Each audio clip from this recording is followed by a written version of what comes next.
Ladies and gentlemen, we've just seen two of the worst zones in the game.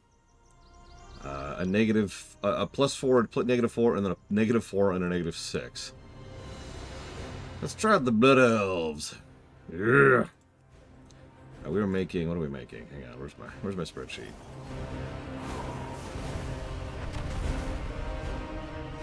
This is a priest, Blood Elf male priest. Let's do this. Oh yeah, that's a Blood Elf right there. Okay, that's dumb.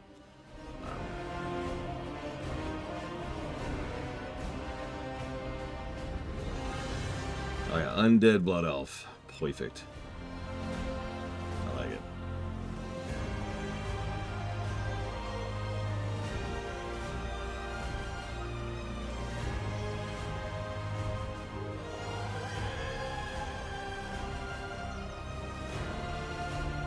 We got one where he isn't grinning like an idiot.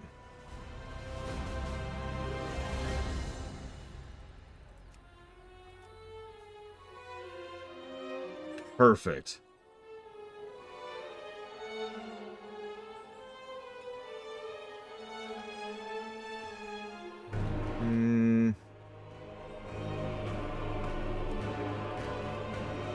I think we'll do that. Let's see.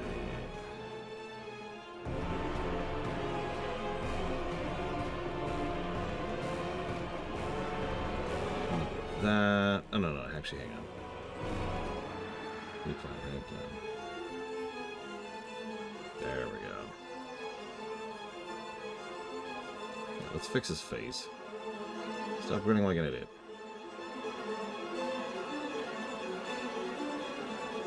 My options grin or scowl. My options appear to be. That's kind of neutral. We'll go with that because it's kind of neutral. What do you mean back to WoW? We've been streaming WoW for like 3 days now.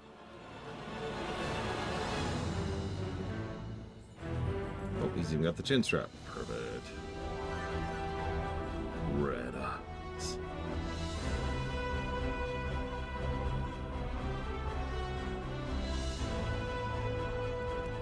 That's all we do. We review WoW over and over again. But what you mean? We've never actually reviewed WoW before. I don't like that hair.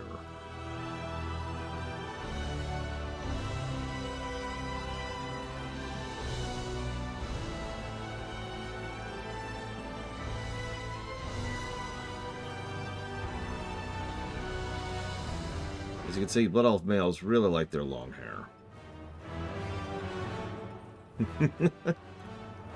But yes, we have finally gotten to the WoW stream. It's taken us all year. We were supposed to do this a lot earlier, but here we are. I blame myself and FF16. That might work. You know what? I think that's all right.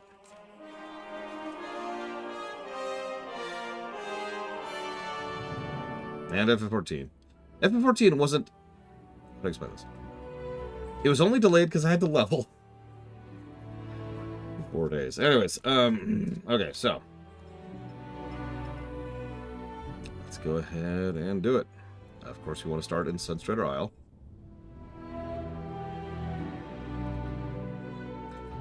Let's go to Hollywake here.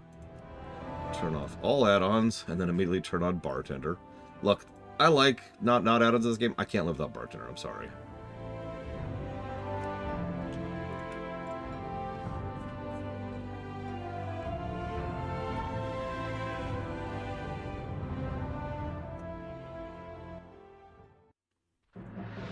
The past few years have seen unprecedented changes within the eternal land of Quel'Thalas. The Blood Elves, following the will of their crazed leader, Kael'thas Sunstrider, channeled dangerous, chaotic magics to transform Is this out of place again? Sunwell into a gateway of unspeakable evil. Why would you do this? While Kael'thas and his demonic masters were eventually defeated, a different kind of transformation occurred within the Sunwell itself, as a dying Naru sacrificed its life essence to reignite the Sunwell into a fount of holy energy. Yeah, spoilers. Now, the Blood Elf regent Lorthamar Theron sees a new hope on the horizon for his people. Over time, the Sunwell's light could cure the Blood Elves of their cursed state. But many still cling to the arcane powers they've procured and are hesitant to relinquish them. As one of the remaining Blood Elves, you must fight to protect Quel'Thalas and help redeem the soul of your ancient people. Okay, ignore all of that, because all of that is like a year after the events of what we're doing right now. Okay, so let's do bartender, super quick. Files, copy from, we'll just use Nox, I always use Nox, there we go. Pull it over there. No, don't do it, don't do it. We can do a couple things very quickly. Just very quickly, don't mind me. This is just my usual new class. Set up new, or new character, set up new character thing. Pull that up there. Edit mode. Edit mode. There we go. Perfect. Okay, we're good to go. So, all right. So ignore everything you just heard. All that's nonsense. Blah, blah, blah, blah. The first thing you can tell about the Blood Elf Starter Zone is it looks a lot prettier. Notice the very deliberate attempt to try and immediately evoke visual contrast. The Azure Mist Isles were very, very at the cyan side of the scale, whatever that's actually called, but blue, right? Blue shaded. It's literally called Azure Mist. Very colder colors. Most of the Draenei themselves have colder colors. Most of their outfits are like violets or deep blues or whites. Over here we have much more autumn colors. Even this ostensibly white material here, the concrete and the marble or whatever this is, all of this is much, much more autumn. It's trying to be much more warmer colors. I mean, if you look at the screen right now, if we just get rid of this, ignoring my staff, like ignoring that staff right there, this is almost entirely warmer colors, top to bottom. So definite immediate visual contrast. What's funny is they completely threw that out the window for the second zones of both race. Blood Mist, which is all red, and Ghostlands, which is all gray. But we'll get to that when we get that. Anyways, so immediate visuals. And yeah, I do have to say the brickwork of the Eversong Forest is much improved. Ignoring the fact that it's got just this overall look to it, and the autumn look looks really, really good for it. There's actually another thing, but let me jot down the positive first before I even forget about it. So let's get this going. I know, Huthor. Also, we see our first, well, actually, technically our second real shot at architecture. So you may or may not know this, but over the years, off and on, they've actually hired real architects to come in and help them sketch concepts of different. I don't actually know the word, to be honest with you.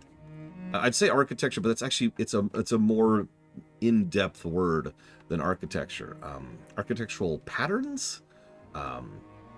Precepts of how to construct buildings. I don't know what to call it, but the point I'm trying to get at is if you look at a building by this group or this group or this group or this group, even ignoring the obvious fact that they look different, they also look completely different in terms of how they look like they're constructed, which I know sounds strange, but what I mean by that is the physics, the philosophy of it is different, and this is going to be consistent the whole game.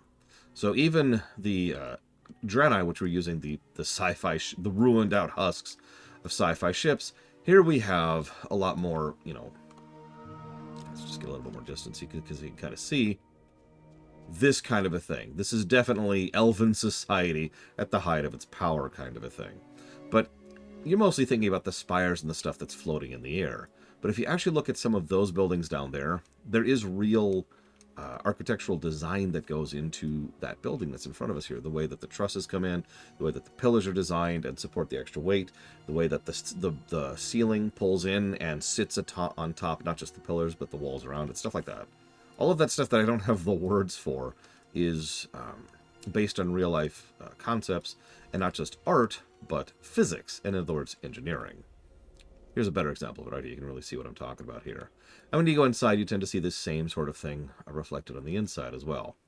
even those textures on the walls are trying to indicate, while this is stylized, it's also stylized with purpose. Of all the many, many, many things WoW has done badly over its years, visual design is not one of them. So it's already amazing. Cool. Let's do a quick thought here. Hang on.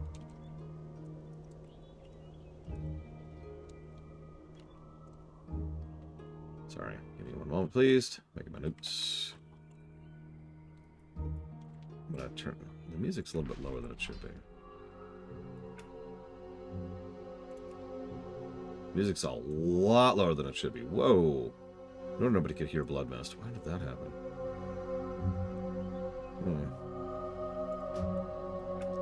Always turn on auto loot. First thing I do when I'm a new character. Okay. Let's talk to the magistrates here. Anu Belore Delana. The sooner you begin your education, Holy Wake, the better for us all. There's little room for error, so listen closely. The burning crystals, the green floating objects to the west of the Sunspire here, have long been used to power the Isle's experimentations. The monoworms were their guardians, but the Scourge invasion of Quel'Thalas has driven them errant from our lack of magical control over them.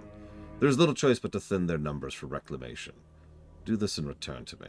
Keep your wits about you. So, obviously this doesn't really matter for now, but historically speaking, this was a sea change for a lot of Horde players. Now, does anybody know why before I tell you? And if you say it's because we were pretty, the answer is no.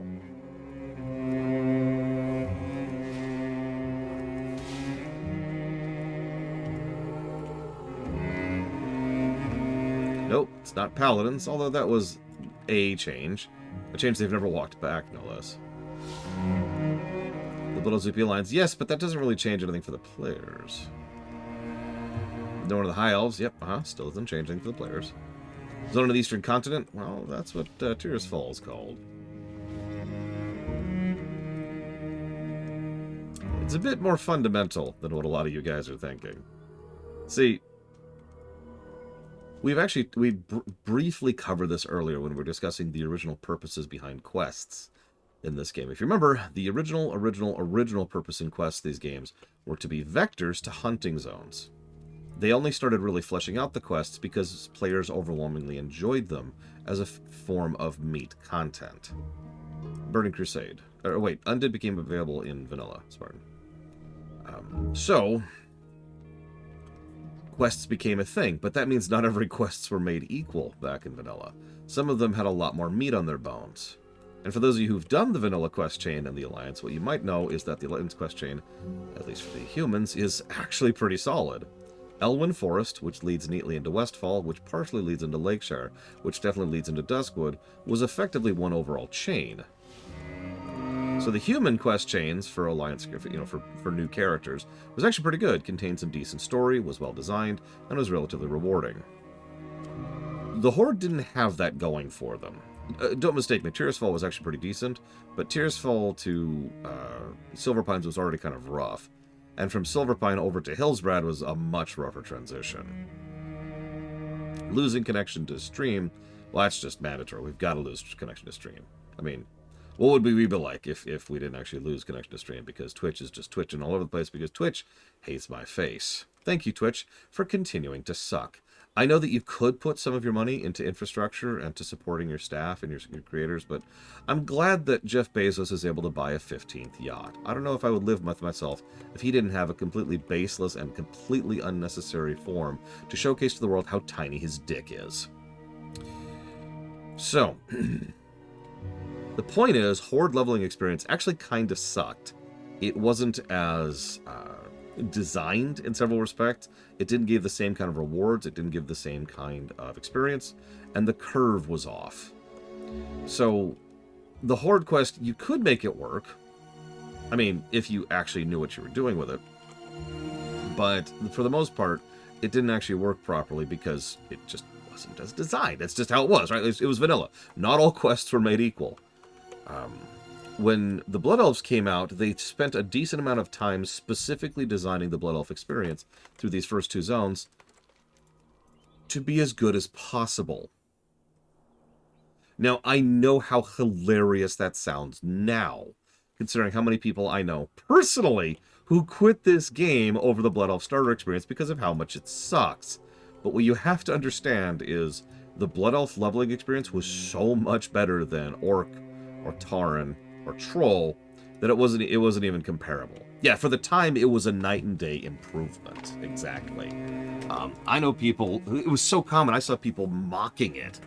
Like maybe mocking is the wrong word, but like making fun of like, oh wow, so this is what it's like playing Alliance. Holy crap. I never knew it could be such a thing. And yeah, Eversong and Ghostlands were very popular zones because of that, and also because, well, you know. Anyways. Yeah. Anyways, moving on. Victory lies ahead. You've successfully completed your first task. For that, you're to be congratulated. Such success gives me faith you will turn out better than those young blood elves who failed to heed the lesson of their masters. Continued success will be rewarded, not only with knowledge, but tangible rewards as well. Your work here, however, is not finished. There's much more to learn, my young friend. The reckoning is at Your hand. effort has made something clear that honestly I wish were not true. The unchecked power of the burning crystals has maligned a much larger swath of the Isle's natural balance than I thought. We must now take on the unfortunate measures to reclaim control. The nearby lynxes have succumbed to the influence of the crystals, and they must be put down. Bring me their collars, as I may yet be able to fashion a magical restraint to turn some back from being uncontrolled. So if you're paying attention, by the way, that's actually a decent amount of world building right in the first few seconds there. Yeah, no, it's kind of ridiculous. The Blood Elves were in such an advanced state that they reached a point that I like to refer to as mastery, when they have mastery over their environment. This is a semi-common feature in fiction, when you reach that level where you can just actually have the ability to no longer be at the mercy of your environment and just shape and warp it to whatever it is you want it to be, right? And yeah, a lot of these quests indicate that, and, conveniently enough, showcase what happens when you lose control of that mastery, which is what we're dealing with right now. You can also, in the distance, see the Isle of Keldanos. I'm just calling attention to that briefly. We'll think about that later.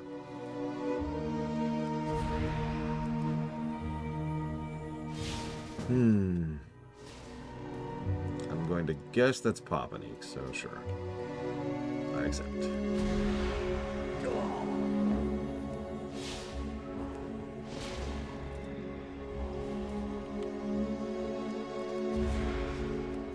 Yeah, actually, it's funny, because I don't know who that is. Because for all intents and purposes, the Blood Elves are actually in a bit of a post-apocalypse here. So let's talk a little bit story-wise about what's going on here at this point in history. The Blood Elves were in a mastery state, which is kind of one of the last stages of a civilization, right? No thank you on the cookies, though.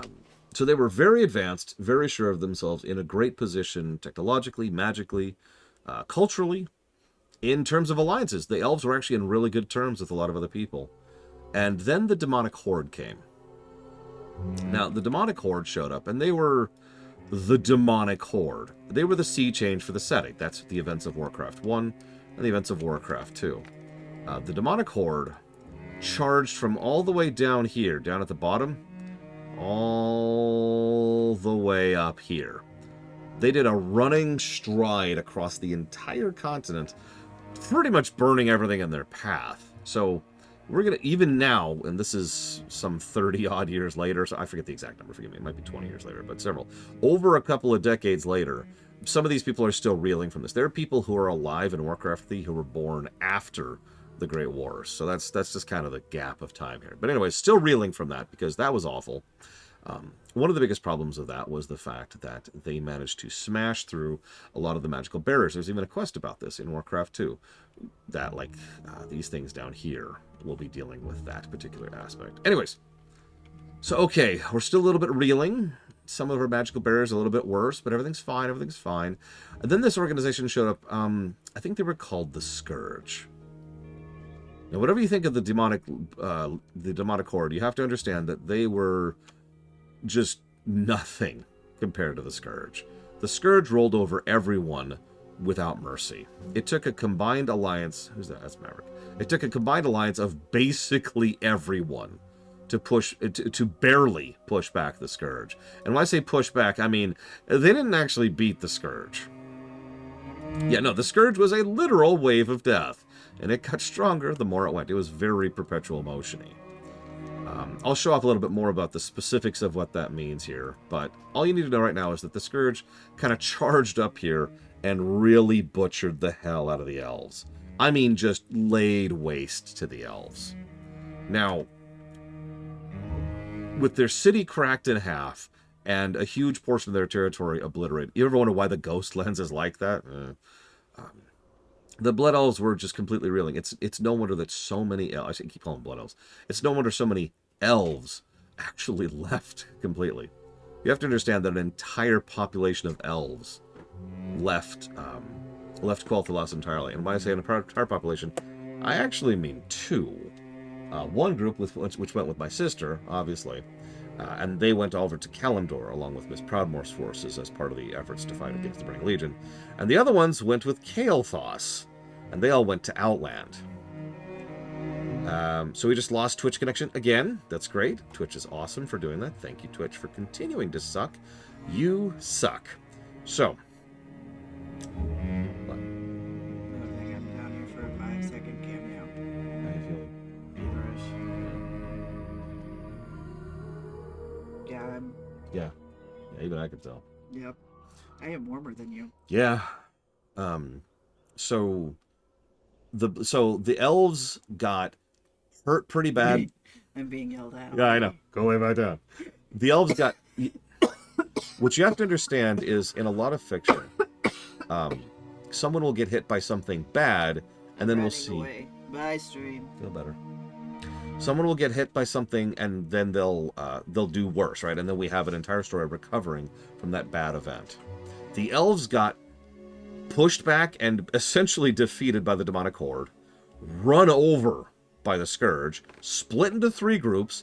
The group that remained then had to deal with, well, some of the group that remained then had to deal with the treachery and aggravations of a combination of the Burning Legion, the Scourge, and the Alliance. Thanks for that, Garethos. Or not Garethos. No, that's his name, Garethos. I'm right. So that's all awful. And then, after all of that, they're kind of left alone. But when I say left alone, I mean, like, imagine for a moment that, let's just put this down to a personal level, okay? Let's say someone walks up to you and beats you to within an inch of your life. Your leg is broken. Only one leg is broken. Your rib cage is shattered. You can barely see because one of your eyes is bleeding. And they're like, okay. And then they take almost all of your stuff, and then they leave. So you've been left alone now. That's the current state of the elves as of now, as a people. Now, as I mentioned, there's actually a whole lot of different factions and different political bodies and cultural bodies of the elves throughout the world. But none of them are what you'd call a people anymore. Even the elves here are ultimately very, very small in number. Like, as in, facing extinction levels of numbers. It's only their longevity that is going to help them sustain themselves as a species. Okay? So, that's the overwhelming background element of what's going on here. Okay, so, now that you're in the proper mindset of exactly what's going on now, let's move forward. Oh, and hang on really quick, because every time I bring this up, someone is like, you're dumb! And those people are not correct. I'm a moron. There's a difference. There we go. That's a little bit better. Some people say, if the Blood Elves are so damaged with so few people, how could they possibly still have an influence on the stage? And the answer is very, very simple. Those that survived still have all of their knowledge, their magic, and their tech. One Blood Elf who knows exactly what they can do is frankly worth more than 10 humans or orcs. Probably more than 20, actually. So you'll see this consistently in every expansion after this, at the very least up to Legion. Individual Blood Elves can do a lot with what they have. In fact, one of the big things, this actually shows up in Pandaria, for example, is that the Blood Elves don't do a lot of frontline fighting themselves. Not really. They tend to have golems who do their fighting for them. Because of course they do, because they don't have the numbers to just field troops like they used to, right? So, just thought I'd comment on that real quickly. Anyways, moving on. Our enemies will fall. It gives me no small... Whoop, wrong. It gives me no pleasure to ask you to destroy these beasts. Well, in times past, we have lived in relative harmony with woodland creatures. These are different times. The first order of business for all Sindorai is survival. Make sure you remember that. Be ready for anything. The tower and surrounding areas should now be relatively secure, though only for the time being. You've done well in providing us a buffer of security, but we will need to reassert control over the entire isle if we're to survive here. Notice, I'm sorry to point this out, but notice how the writing is emphasizing what I just told you. The whole focus here is survival. They used to be in total control of their environment, and now they're making sure that they exist. Death to all who oppose us. You are to report to my assistant, Lanthan Paralon. He will instruct you on what needs to be done next. While we are here at the Sunspire, we will continue to rein in the burning crystals, and you will be focusing on a more pressing matter concerning Falthrian and Academy. Lanthan will explain fully when you speak to him. Just follow these directions to go there. Okay, I can do that. We will have justice.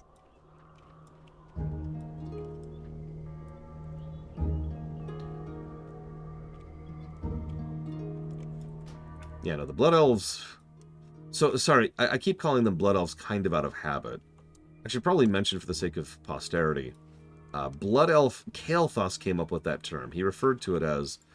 He renamed the High Elves the Blood Elves in honor of the millions who had been butchered by the Scourge.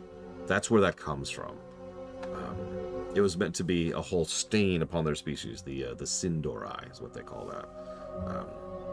But Blood Elves functionally are not actually, like, even biologically or magically different from a High Elf. There's no variance there. Anubilore Delana. Remember the... Day after day I stand here watching and waiting. I've been accused of dwelling too much on our past while my eyes look to the horizon, but it's my firm belief that each visitor to this island should honor those who sacrificed all so that they might continue to do so. Dathramar Sunstrider was our first king. He led us here from Kalandor through the Maelstrom. Seek out his shrine and do not return until you have read the plaque on his honor. The reckoning is at hand. With all the chaos happening here at the Sunspire, I haven't had a chance to collect my belongings. I've left them outside at various places in the Isle. I must maintain my vigil, so I'll ask you to collect them in my stead. I need my stuff, and my other stuff. Farewell. Glory to the Sindora. He also has a little bit of flavor text. The Sunspire held a beautiful vantage of the Sunwell. Once. Our lives have been turned upside down, Holy Wake, but we are nonetheless carrying on. It is our way. We are survivors. If you're to survive this upheaval, to carry on in your own right, you must learn how to survive. All Blood Elves must do this. You must master your insatiable hunger for magic before it masters you. We will have justice.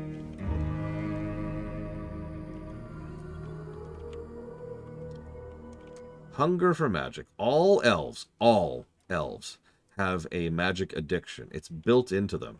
It's biological at this point after thousands of years. Every type of elf has a different source in order to feed that particular magical addiction. In the case of high elves, and consequently blood elves, it was a combination of holy and arcane magic, which was being pumped into them from the Sunwell, primarily holy magic.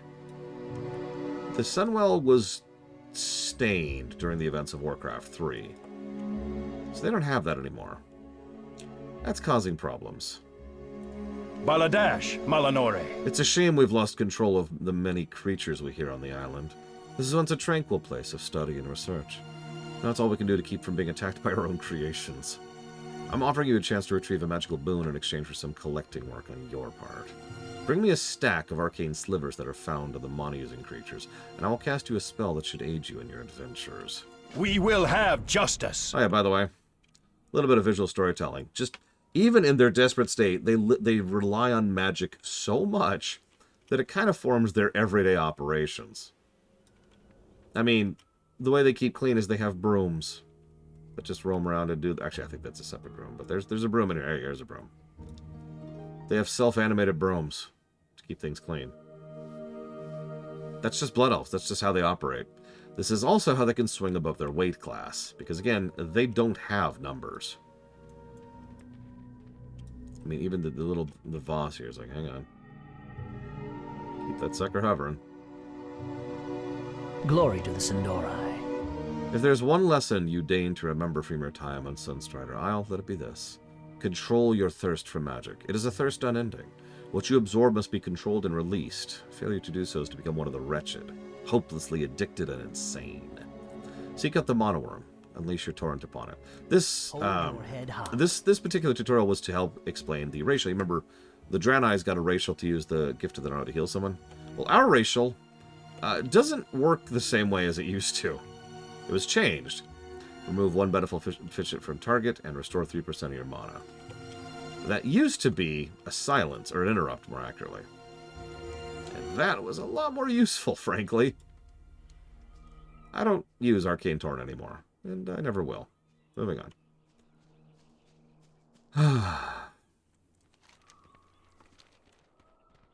Then again, I main a Demon Hunter, where having another interrupt is more useful than being able to consume a buff, which I can just do innately.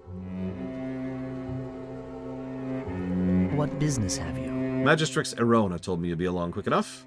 The Falthrian Academy to our west, it's the huge floating building with the ornate spires, is in bad shape. I can't even see it from here. You're going to be leading the effort to recapture it from one of the wretched, a blood elf who has forever succumbed to their basest cravings. I'll be ready to work. This is not only going to be a lesson about danger, but what happens when you forsake the realities of who you are. Keep your wits about you. Before sending you to the academy, I have another task that needs to be dealt with immediately. Once used to aid us in the gardening of Sunstrider Isle, the bestial tenders have grown out of our control. That's 3 separate things now that have grown out of their control. Clear them out with due haste, but be warned, their lack of control has made them aggressive. It is such aggression that forces us to put down these once gentle servants. It doesn't please me to ask you to do such a task, but survival is survival. Stay the course. Yeah, I actually have similar stories. There used to be the concept of, well, I guess there still is the concept of bottleneck NPCs. If this guy dies, we can't continue this chain. So if some Alliance jackass shows up and kills him, we're screwed. These are solved problems nowadays. Nowadays we have war mode and pure, no PvP available mode. And frankly, we can also report people to GMs and get their asses banned if they try that crap. So it's not nearly the Wild West days it used to be.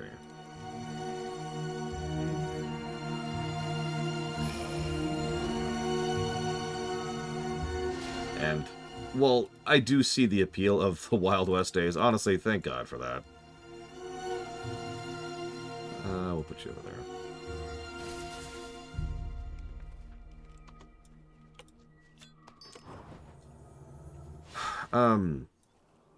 Yeah, Kazakta Stormwind. Oh no, it's great, Bragwin. Real story. Last night, I was doing an 8+ delve with Pax, okay? Now, we're not super well geared, so 8+ delve meant we had to actually try, right? Careful pulling, careful CCing, making sure we're on top of things, waiting for cooldowns, right? You can make fun of me for that, it's okay, I don't care. We have to actually try an 8+. So, we were doing one of those, and I noticed that I was tanking. And I noticed I was taking a little bit too much damage. Just a little bit, but it was enough that I was confused by it. So I pulled up my screen like this, and I noticed that my item level was listed as like 500 something. Which it really shouldn't be, because my item level is actually 603. The reason I know that is because all of my items are 603. All of them. Because I upgraded them all to that point.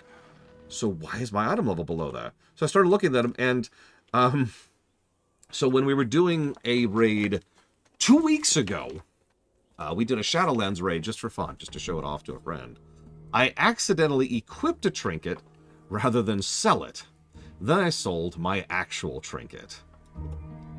Whoops. Well, that sucks to be me then, right? No.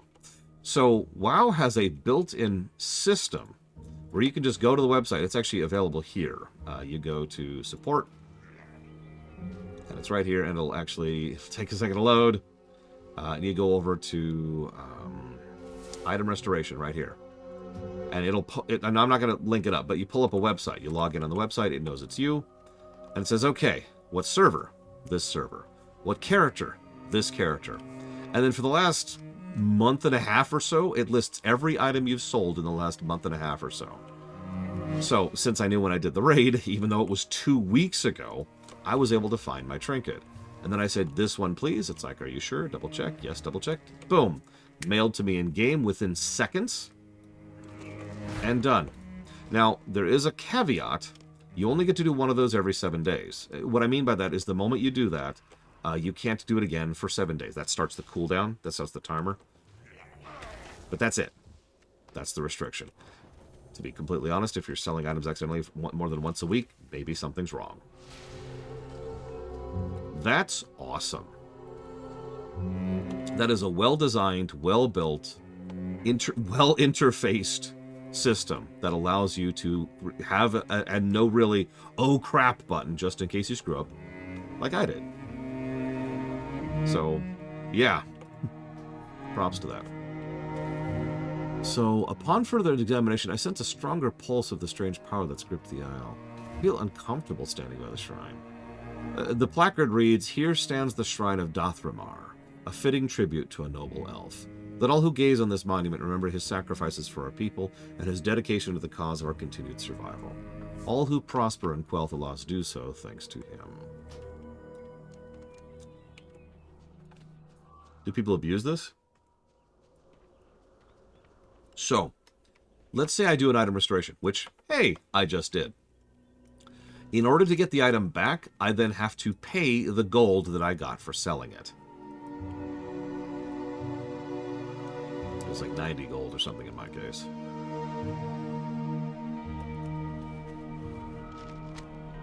I'm sure there's some way, somehow, to exploit it, but if there is, I don't know anything about it.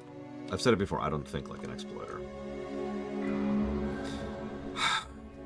That's actually an interesting question. Considering the support screen is in-game, and there is really good support in-game, like, you know, a character undelete, which is actually a thing on the screen now, by the way, mail recovery, item restoration, character stuck, that's an easy one, submitting a bug or report, or of course my account was hacked. I don't know, what do we all think? Because that's kind of branching a little bit out into the kind of thing that really is MMO exclusive.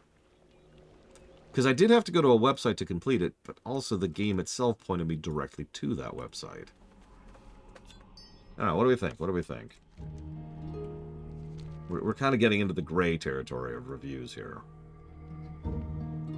I also have no idea what support options FF14 has, so I'll have to go and figure that out if we do that.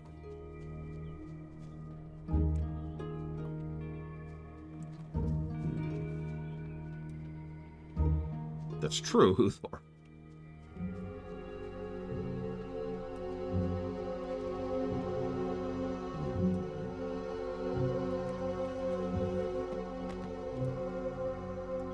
And that's another thing. If something's in a manual, it does not count for the purposes of review. We've had that line many times. But this is a bit weird. Because it is an MMO, and it's just not the same.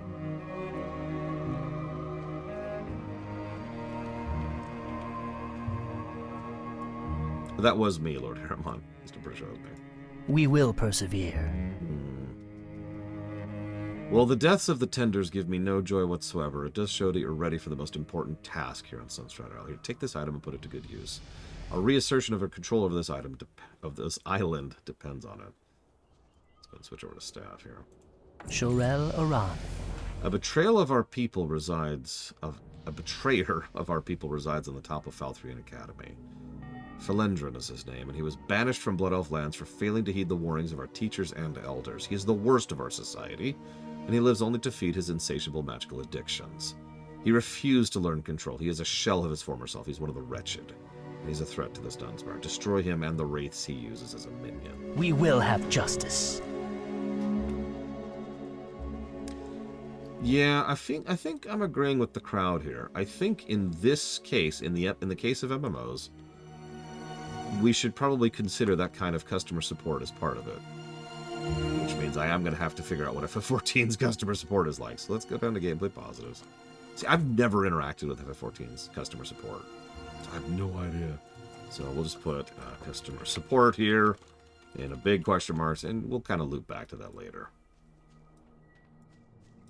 Victory lies ahead. You've done well today, Holywake. Your willingness to learn shows that you may very well rise above the unyielding cravings you must endure as a blood elf. Rest not on your laurels, young one, but instead seek to master what you have learned. Only through diligence will we, as a race, survive. Take this, it may be of some use to you. Time is of the essence.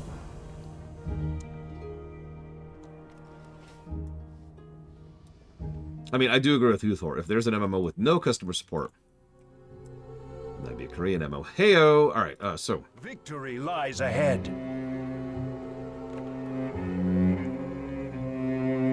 Many of the creatures here on the Isle were at one point bound into non-aggression and complacency by magical skill. When the Scourge destroyed the Sunwell, our hold over these creatures shattered.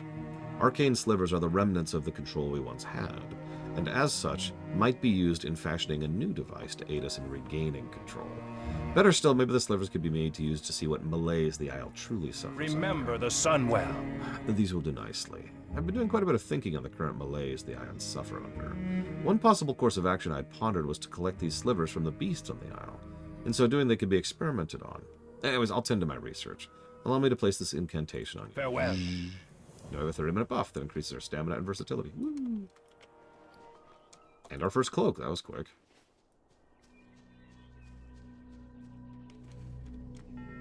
Would I consider Kael'thas's character assassinated? Yes, absolutely. I know that the book and the other book, the Chronicles, go very far out of their way to try and explain why Kael'thas went from "I will do what I must to help my people" to but no, it was a colossal retcon, and it was a character assassination moment. I will absolutely give Kael'thas a negative or two when we get there. Our enemies will fall. Shorel Aran. If you have a chance to find my belongings, once we reassert dominance over the Isle, I'll need them in my work. For now, though, I must maintain my watch over the Sunwell. Keep your wits about. Well done, thank you. I need to be perfect for the task. Once it's safe to make use of our outdoor facilities, I'll be putting these things to good use. As I mentioned, feel free to keep the satchel. Also, you may keep this piece of armor, and consider it ample compensation for a simple duty performed dutifully. Farewell. And thank you for sharing your experience from the shrine. First off, you should be commended to your sense of duty and respect. It'll serve you well, not only here, but in all of Azeroth as well. As for the odd sensation, no doubt it's contributing part of the taint that has befallen the Isle. We'll have to keep an eye on it. Thank you for alerting us to it. Keep your wits about you. Good afternoon, Evo. No, Huthor is correct. They needed a raid boss, and so he was sacrificed to that cause. That really is the extent of it. What is the appeal of WoW Classic? Ooh, okay. So first of all, I'm going to open that question to the floor for anybody else who wants to answer it. But even I think I can hazard a guess. By the way, I'm going to do something experimental here. So this is a talkie time, okay? Just so bear with me.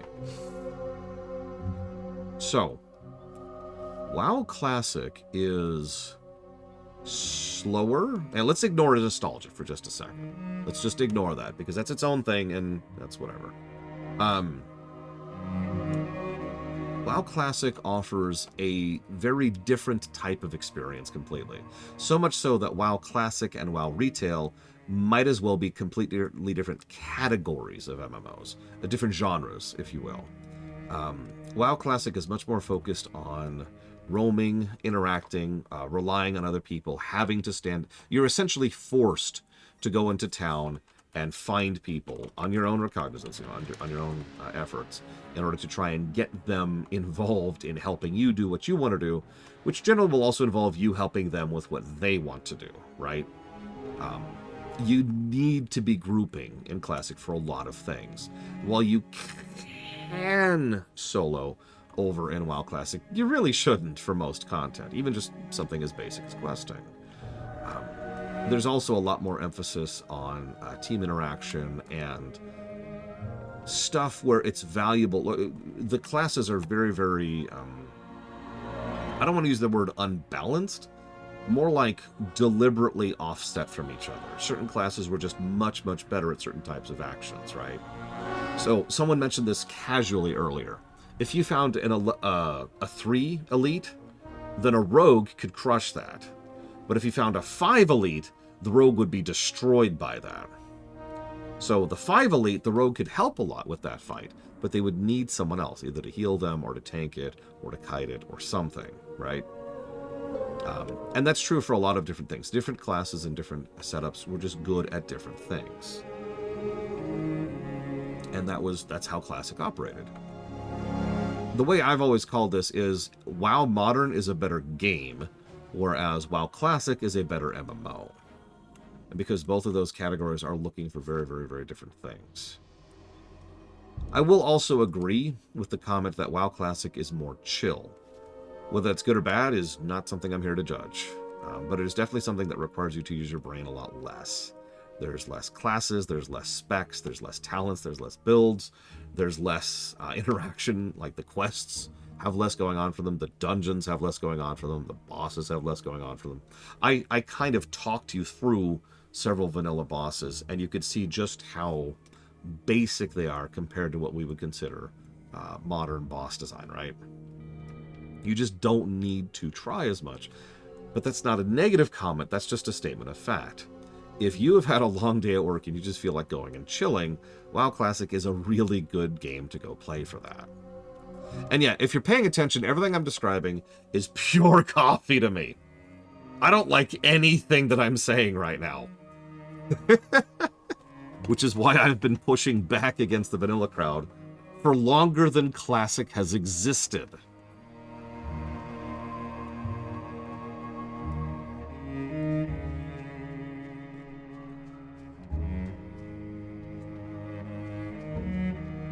Part of the problem for that, if I can defend myself for just a second, part of the reason I started off and still have a little bit of, let's call it vitriol towards Classic, other than my own personal experience with it, which is its own thing, is because the way that vanilla lovers would approach that back in the day was a lot more vitriolic than they do nowadays. Nowadays, most Classic players and retail players tend to, we're cool, right? I can accept that Lord Harrimont and Huthor like Classic, and they can accept that I like retail, and we're cool. That didn't used to be the thing. That didn't used to be the case. What it used to be is the vanilla lovers were way too toxic and way too asshole about it. And that pushed me way back into the corner on that one, and I got way too defensive every time that topic came up, because I was just sick to death of hearing people talk to me about how stupid I was for liking this dumb baby game for babies, about how I just don't understand how this game has gotten so much worse than back in the day, about how the game used to be so much better back in 2004 when everything was still true and pure and blah, blah, blah, blah, blah, blah. You get it. And I just got sick of it. I got sick to death of it. Now, obviously, now that we actually have Classic, cool. Yeah, debuff limits. That was great. No, it wasn't. But you get the idea. The elitism was what pushed against me, but also the very concept of the good old days as a concept is something I don't agree with. So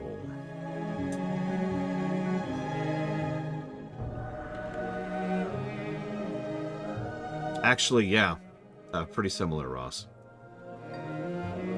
Now, I don't want to go too far down this particular rabbit hole.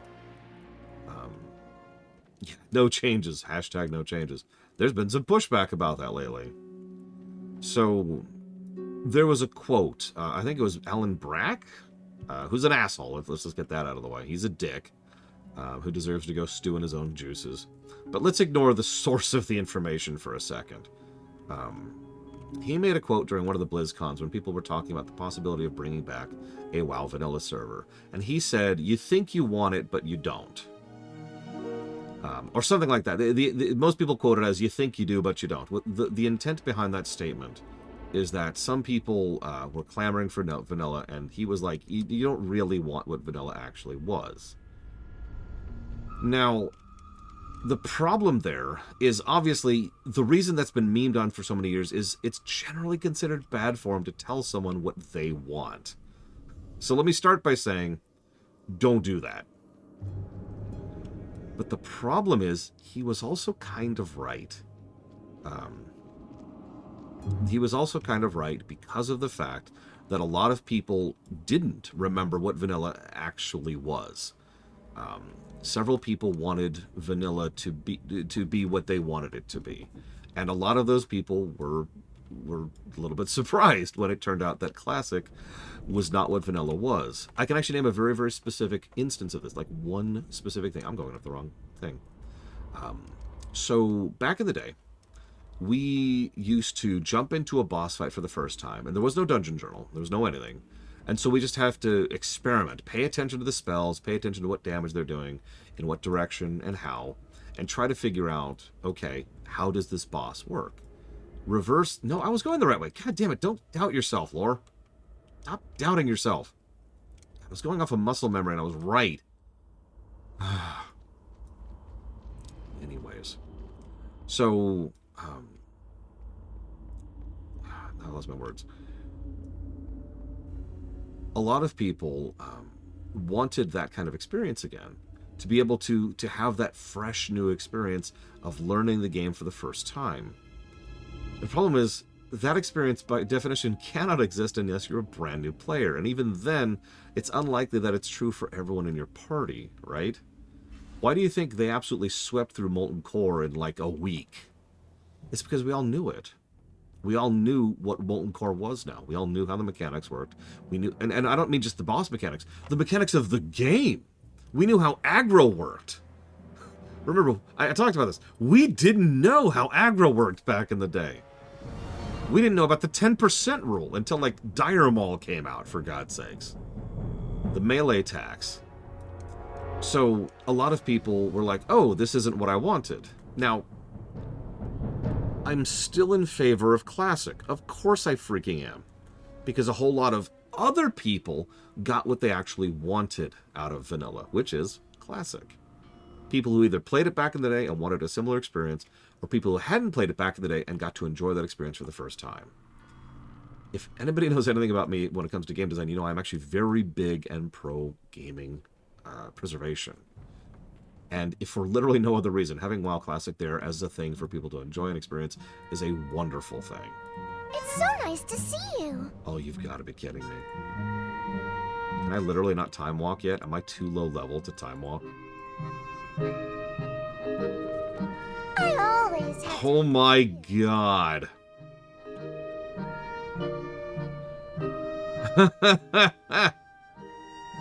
There's a level requirement?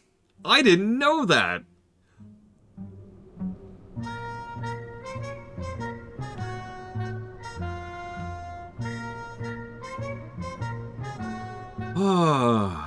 Okay.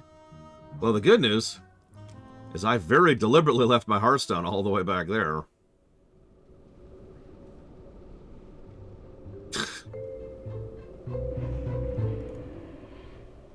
Yeah, so get to level 10. It won't take long. I'm already level 5. I haven't even left the tutorial zone yet.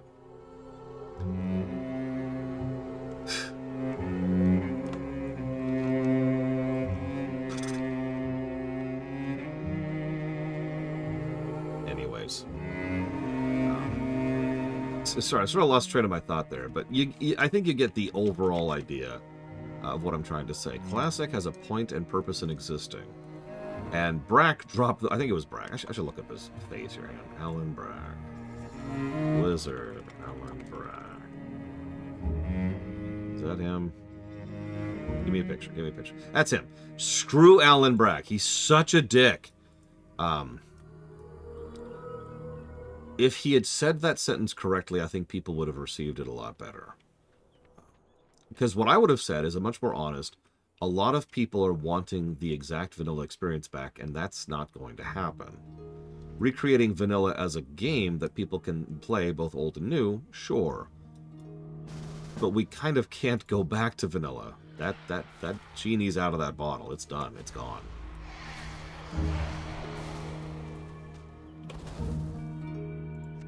And yeah, the fact that he did the little smug smile, he was always such a dick. I've never liked Brack. Do I think Classic is good for someone who's never played WoW, but wants to see if the game was? Do you have infinite time? Now, I know that sounds like I'm being snarky, but I'm kind of not. Some people have a lot more spare time in their lives than me, for example. So if you've got like one of those jobs that really just has a lot of downtime, for example, or maybe maybe you have something else going on where like you just have the ability to play at home or play at work or whatever, then yeah, absolutely. Or maybe you're retired. I legitimately think WoW Classic is worth trying out. I say without hyperbole, I do kind of want to review WoW Classic today, or to really stream it. So I do absolutely think that it is a worthwhile experience, especially in contrast to modern. And yeah, by and large, most of the players I've seen, purely anecdotal, of course, in WoW Classic have been cool. I should probably admit, in the interest of honesty, that a lot of those have been in seasons, but it's still true. And yeah, like we all pointed out earlier, if you want a game to just chill and relax to for a while, WoW Classic is a very chill game. I found an odd sliver of crystallized mana on the corpse of a tainted arcane wraith. The sliver is different from the others you've seen, and it's dark and sinister looking. Just holding it gives you a sense of foreboding. The Arcanist might have an idea for someone who would have a use for it. Now, Lord Hermont says the very existence of the popularities of Classic invalidates the statement of the anti-Classic pushback that it wouldn't work. I agree and disagree with that. But let me try to explain that a little bit. Will not long pass. So, on the one hand, you're right, of course. Lots of people like Classic. But on the other hand, a fairly large player base of Classic players are not the player base that was presumed to be, if that makes any kind of sense. Yeah, Classic is still targeting a niche, but that niche is doing reasonably well for itself because it was a niche that was unpredicted. In other words, among the player base that was predicted, not a lot of those people stuck around. There was a fairly big drop every time Classic's been doing a thing, but there's also been a whole large influx of new players. And this is what I was talking about. And Lord Hermon, I'm pretty sure, correct me if I'm wrong, you are an example of this. Again, people who never played WoW before. People who never actually got into WoW Classic. Not because of nostalgia, but because they wanted an MMO. What an MMO is, really. Because I've said this before and I'll say this again, WoW Retail isn't actually an MMO. Not really. Not in terms of design. WoW Classic is fully an MMO. WoW Retail is a co-op RPG. And there is a very different design philosophy between those two types of games. By the way, I love the outfit properties. Can free accounts play Classic? I actually don't know. Someone jump in on that? I'm not sure. I don't know how that works. Okay, apparently the answer is no. Well, the problem, Ross, is we need new definitions, so forgive me for coming up with my own. I've actually said this before, because we actually have an example of a co-RPG, that's what I call them, prior to WoW, and that would be Guild Wars 1. Guild Wars 1 is not an MMO. It's billed as one, it's listed as one, but it really isn't one. Guild Wars 1 is a co-RPG. It's a multiplayer RPG, set on servers and with some of the same infrastructure as an MMO, but really it's focused on you or your friend or your friends going and playing through the game with each other, right? Usually focused around a specific number of people. In Guild Wars 1, it's 8. In WoW, it's 5 to 25, depending. Yes. Yeah, Diablo 3 is actually another good example of what functionally qualifies as this format.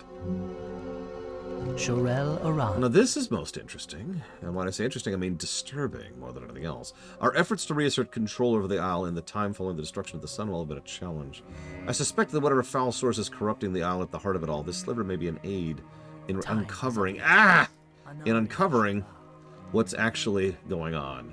You were wise to bring this to me, Holy Week. Take this as compensation for your diligence. Thank you. Hold your head high. Sorry, it closed the window on me. Hey, everyone. Fort. So, how do I define an MMO? It's easiest to explain by example. EverQuest is an MMO. That it really is the easiest way to explain that. one-of-a-kind items. If you force me to get into definitions, MMOs are worse games in order to try and enforce player interaction. Remember They lack convenience features. They lack quality of life features. They lack solo ability. They have group walls. They have all kinds of features that exist to try and force players to interact with each other to overcome the game, to make up for the deficiencies in the game itself. All of this kind of existed because back in the day, those kind of design philosophies didn't exist.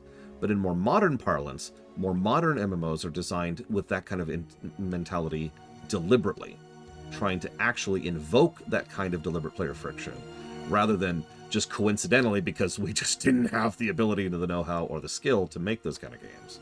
Yeah, FF11 is an MMO. FF14 is a co-RPG. Make sense? That's a great comparison point. Yes. Heed well this warning. Felendrel the Banished is only a symptom of a much larger problem. His demise will solve our immediate concerns, but all Blood Elves share the potential fate as him if we let our addictions get the best of us. Stay the course. You are to be commended. You've succeeded where others, like Felendrin, have utterly failed. Perhaps you truly are ready to be a contributing member of Blood Elf society. Your success here means that you are capable of surviving the greater threats that lurk in Eversong, and believe me, there are plenty to face. Keep your wits about you. Magistrix Arona wanted you to head over to the Silver Moon City in order to aid our reclamation efforts there. That is, once you had successfully addressed the situation at the Academy. You did not disappoint us. On your way, you should speak with Outrunner Alarian. She's not far from the bridge. The Outrunners take care of shuttling goods between here and the mainland, and since you've proven so resourceful, they could use your assistance. We will have justice. Now, as we're leaving the tutorial zone, let's talk about it. Now, the Azure Mist tutorial zone was actually pretty good, and in hindsight, I think I need to give it a couple more positives. We'll call it 1. 1 more positive for that. So let me go ahead and jot that down here really quick.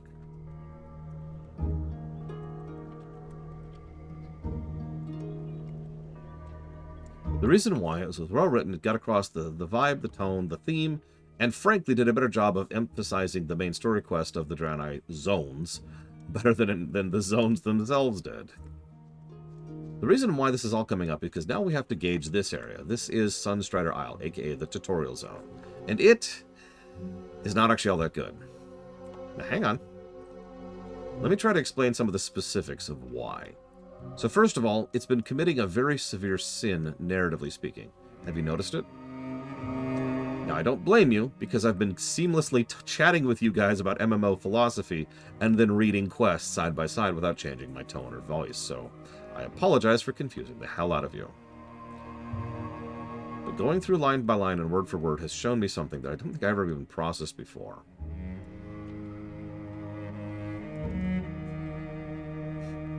No, I'll wait for people to get a chance to answer me. No, the walking around is actually quite good. From a gameplay perspective, this is actually fine. Everything's very nice and neat. In fact, it's got less gameplay problems than the Azure Mist area did. There is not much tutorialization, but that is, once again, a gameplay thing. And it doesn't have too much of the drop problem, which Azure Mist did have. I keep calling it Azure Mist. It's not actually Azure Mist. It's something else. Amon Vale. That's it. Amon Vale. Like, this is a much larger zone, much more spread out, and involved much more drop quests, which didn't share. Remember the issues we had with the stupid boomkin? No, the answer is repetition. How many times did I say the word survive? How many times did I say the word control? I get that you're trying to emphasize a narrative point, but they way overemphasized it to the point where the writing actually became amateurish. In order to survive here, you must learn what Blood Elves must do in order to survive. Thank you for doing this. At some point, we must actually learn that in order to survive in this new environment, which we do not control, we must learn how to survive our control. And it just did over and over and over and over and over. It's a bit much. It's at Sunstrider Isle.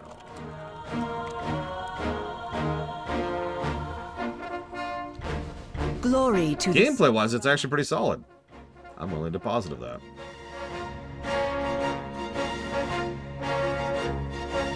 It's actually relatively quick, easy, fun, good distance. Most of the drops are not the kind of things that wouldn't share. So even back in BC, most of these quests shared progress.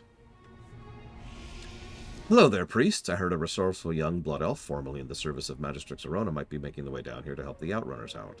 We certainly welcome the help, especially from someone who's proven competent.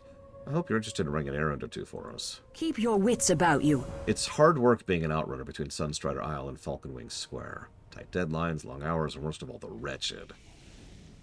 The road south goes through the ruins of Silvermoon. The place is crawling with wretched, ready to kill you for a few mana crystals. Unfortunately, I think that's what happened to the last outrunner we sent with one of Arona's packages. I see you're eager to prove yourself. Venture in and see if you can find any traces of our outrunner. Death to all who oppose us. Death to all who oppose us. And to the living.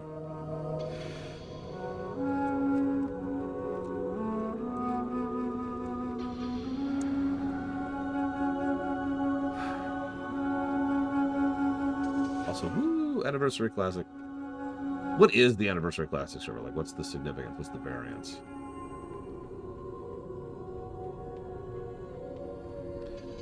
So here's the Outrunner. He's dead. The Outrunner's belongings have all been stolen with the exception of one package. Take the package. So, by the way, this is our Innkeeper quest. Remember how I mentioned that each Innkeeper quest was a little bit different in flavor? If you remember, the Draenei one was, hey, we heard a word from your ship that you had crashed here. I was sent on the way there to get you, but I've been injured on the way. Can you finish delivering this package for me? For the Blood Elves, it's, hey, can you go find our Outrunner? He's missing. We find his corpse, pick up the package from his corpse, and finish delivering it. Little different in tone.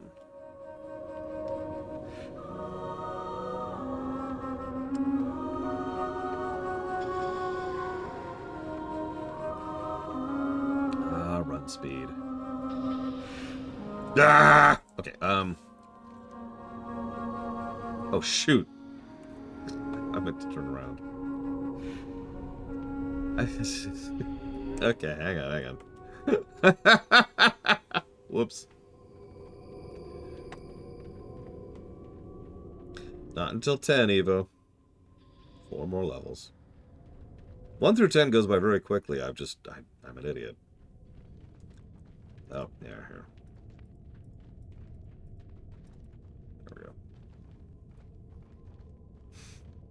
Yeah, some of you probably don't remember. Back in the day, you could have 2 specs, and you could switch between them at will. If you respect a spec, it would change, but otherwise you could have 2 whole specs. Nowadays, that concept doesn't exist because it doesn't apply anymore. But it was a nice improvement over vanilla, in my opinion. But again, that's making a better game rather than a better MMO. Anaria Shola. Are you ready for anything? The Sunwell, that's the 3rd Outrunner we've lost this month. I appreciate your courage in venturing into the Dawning Street. The guards need to keep a closer eye on these blasted wretched. The reckoning is at hand. The death of another Outrunner is a true tragedy, but it's a risk we all accept when we take the job. Magistrix Arona at the Sunspire needs to get this package to the inn at Falconwing Square, and she needs it as soon as possible. We're short-handed, and I don't have anyone available to cover for us. I'm not going to lie to you. The path is extremely dangerous. It actually isn't. It's basically impossible to die there because there are no... this way. Just to town at this point, Papa Nix, if you would, please. I wonder if I could ping that far... Oh, I can ping that far away. Wow. Is that just line of sight ping? Wow. Okay. Anyways, so yeah, let me go ahead and explain one other way in which I personally think that retail is objectively a better game. And that is the way they approach mount speed. That is to say, absence of speed. In vanilla, you would get your first mount at level 40. And it was a slow mount. So it was a minor improvement in your overall output to speed. And I do emphasize the word minor. God. It was pretty bad. So you would spend 40 levels wandering around like this.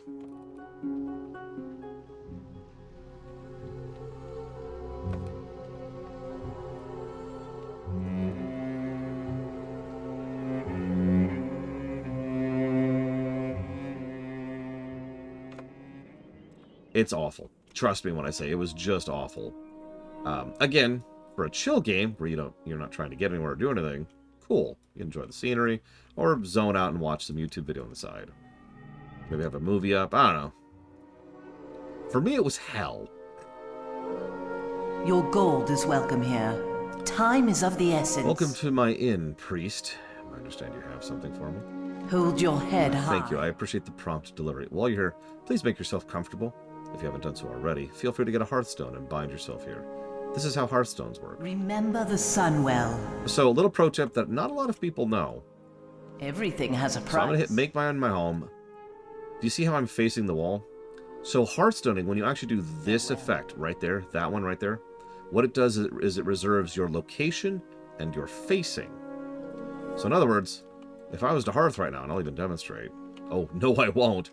Well, if I was to hearth right now, I would hearth facing the same way. It's a very minor thing. It's been true since vanilla. It's a very minor thing that I like to take advantage of. You might think, how did you know that, lore? Well, I came from Asheron's Call. Asheron's Call had a spell called Lifestone Tie and Portal Tie, both of which enabled you to change your direction as you were tying, so that when you recalled, you could change your location and your direction. So yeah, 99.99% of people will hearth in and they'll be like this, because they're facing the innkeeper. Little pro tip. Anyways, congrats on getting a character. Oh no, you didn't get a character. My bad, Reckersbeard. So I want to show off something really quick. A little bit of visual storytelling. So this is a Wretched. Do you see those blue things embedded into his skin?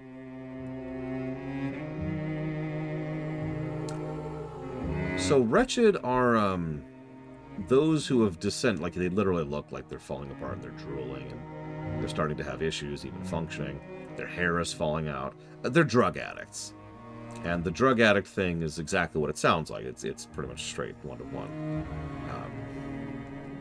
Yeah, so they are so much drug addicts that they have shoved mana crystals, which remember is concentrated magic, either poured into an actual gem or just into physical mana, and they've jammed them into themselves in order to be able to directly feed their addiction. It's a minor bit of visual storytelling, but it helps to emphasize how bad this particular addiction gets. These people are willing to do really depraved things to get their latest fix. Now you might think, why is this addiction so bad? I mean, holy crap. Well, remember that all elves require this magic to some extent or another. I know most of you don't understand this, and thank God for that. But if you've ever been starving, actually starving, like medically starving, you know that it does weird things to you. And that's where they're at. Wretched are those who have reached a point of essentially internal starvation, to the point where they kind of can't be people anymore. Not at the same way they used to be.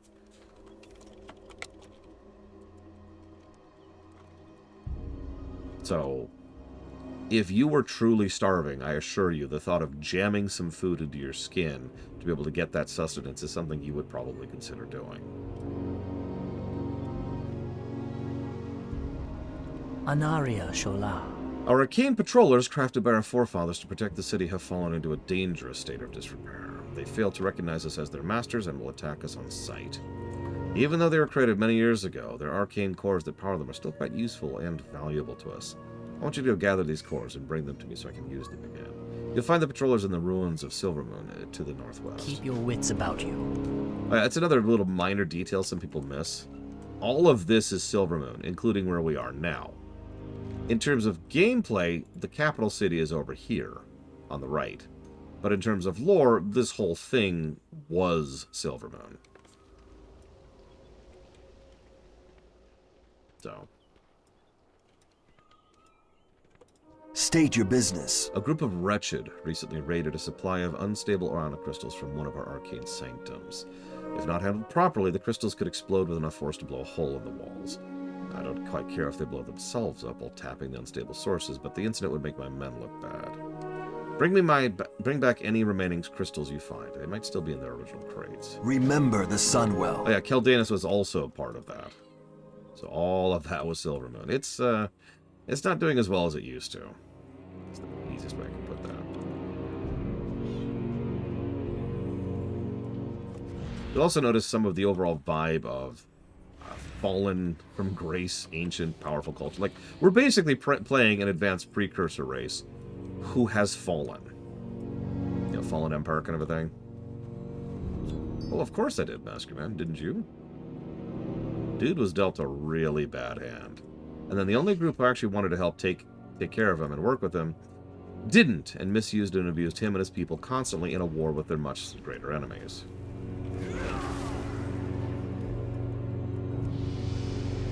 So, did any elves try the Void?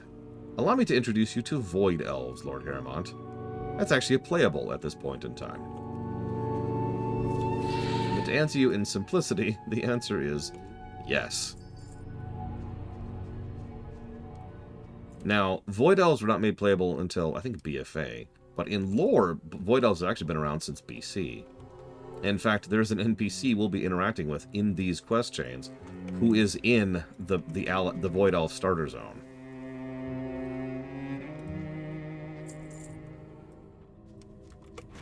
And, of course, you're probably thinking, but Void Energy is extraordinarily dangerous.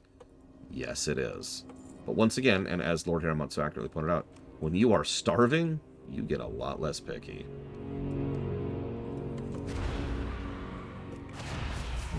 Shamanistic magic. So, no elf that I'm aware of has ever tried shamanistic magic. Ignore the fact that monks exist, and in lore terms, monks are shamans. And there are blood elf monks, but no elf in lore has ever actually tried to tap into elements or spirits to sustain themselves that I am aware of. What I am aware of is them tapping into nature, which actually happens all the time. Now, you're probably thinking, what? Well, there actually is a nature mage-oriented elf, and it's actually a fairly regular part of their military. It's the Hunters. The way that they actually operate most of their magical abilities as a ranger is by tapping into druidic powers. And we're evade bugged. Come here.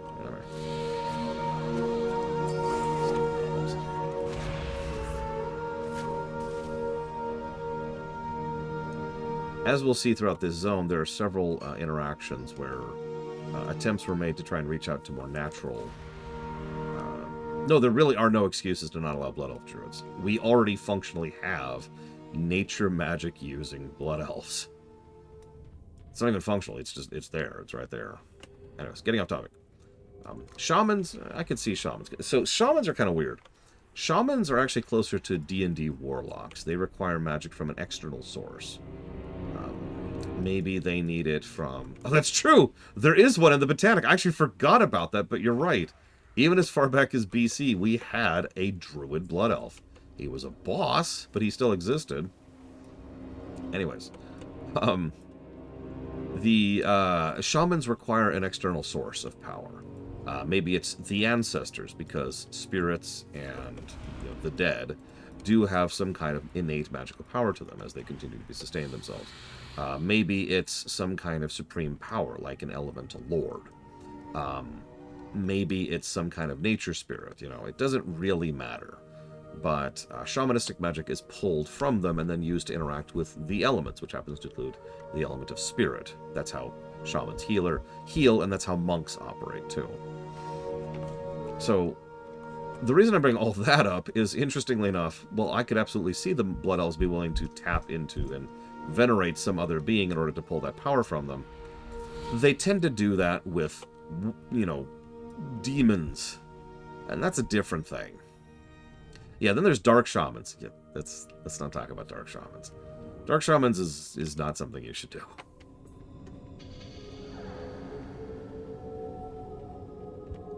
That would be an interesting question, Lord Harrimont. Imagine there's some Blood Elves who are trying to become shamans, and they just can't make a pact with anyone because no one's willing to work with them. What business have you? Oh yeah, and most witch doctor stuff for trolls, that's also shamanistic. Pretty much everything to do with the Loa falls into the category of shamanistic magic. Have you succeeded in gathering the arcane cores yet? Hold your head high. You've done well. With our sanctums not operating at full capacity, these cores will go a long way to supplementing our needs. Time is of the essence. I'm pleased to discover you're at least somewhat competent, so I'll give you another task since you seem so eager to prove yourself. This is a letter to Laykeeper Caldanus. It's the Arcanist in charge of the upkeep of the North Sanctum. Go southwest from the Falcon Wings Square and you will find him. He is a very important person, so I hope you won't bother him too much with trivial chatter. Shorel Aran. I am 100% sure of that, yes, Master Man. I wasn't sure about that myself, but then the Chronicles book came out. Also, yeah, the Celestials is the obvious thing there. We will have justice. Despite the constant threat the Wretched represent, I also have to deal with all kinds of fictitious reports of Night Elf sightings. Although most of the reports are unfounded, one recent incident demands further investigation. The West Sanctum, one of our primary energy sources, has suffered a terrible malfunction, and rumors of Darnassian sabotage are rampant. Travel there and deal with whatever looks suspicious, and report back to the Laykeeper Villania, who watches over the sanctum. The reckoning is at hand. Okay, so everyone's talked about this a little bit in both directions. Let's be clear about this. The Night Elves have good reason to be suspicious, but this was the moment the Night Elves needed to reach out with a hand of friendship. If the Night Elves had actually embraced the Blood Elves at this point in time, the Blood Elves would have become long-standing allies of the Alliance. However, if there's one consistent trait about the Night Elves, it's that they don't understand what the word diplomacy means. Remember, Night Elves are not what we normally think of as elves. They're Amazons. Wonder Woman's cool and all, but she's not known for her diplomacy.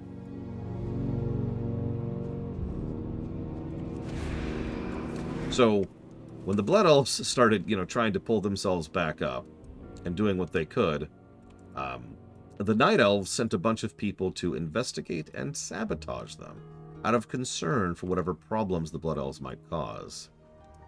Which is probably one of the two biggest reasons why the Blood Elves ended up joining the Horde. The other reason we'll discuss more in Ghostlands, because that comes up there. The Eldar are much worse, but I mean, that's 40k for you, right? And yet, Tyrande is, no offense, a truly terrible leader. It's okay, we have a lot of bad leaders in this setting. It's honestly kind of a relevant trope for a lot of the stories. I mean, even Thrall, who's at least a decent person, is not a good leader. Who is a good leader on WoW? Someone smaller tier. In other words, someone who isn't like, I am the supreme ruler of everything. I'm not even sure I would put Vol'jin on that list. He was way too blinded by his own things. I will say, even Anduin isn't that great of a leader. That is true. Dude walked away from his throne for 5 years. Really think about that for a second. We will persevere. Thalyssra I'll give you, and Lorthamar I will give you.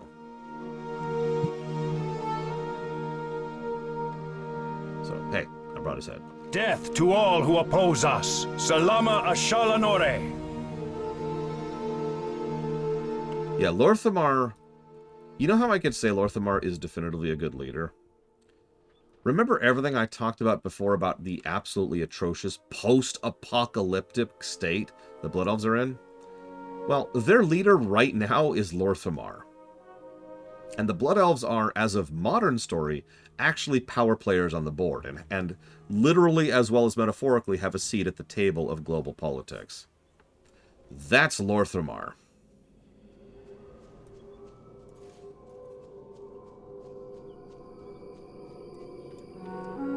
Hey, there's a dwarf here. Aye. What do you look at that lad? Never seen a dwarf before? You'd best be on your way if you don't want any trouble. Off with you. Okay.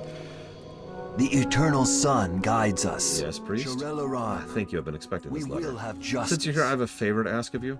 Laykeeper Villania's apprentice dropped this earlier to ask for some assistance. Apparently there's some malfunction at the West Sanctum. I've been busy entertaining our most pleasant dwarven guest. See if you can give her a hand. You'll find her at the Sanctum southwest of here. Shorel Oran. Tyrande is a warmonger who doesn't understand what diplomacy means.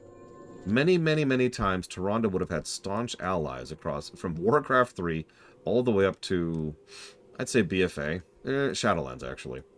If she had just been willing to sit and talk and listen. And she didn't. Now, she's not evil, in my opinion. I know that's actually pretty debatable, because she is a warmonger, full tilt. She is a military leader who was in charge of an isolationist military cult for 10 millennia.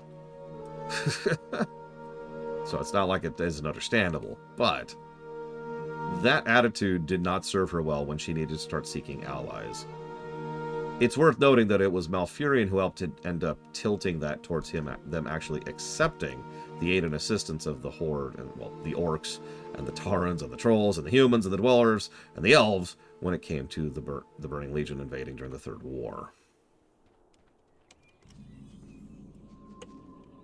Glory to the Sindorai.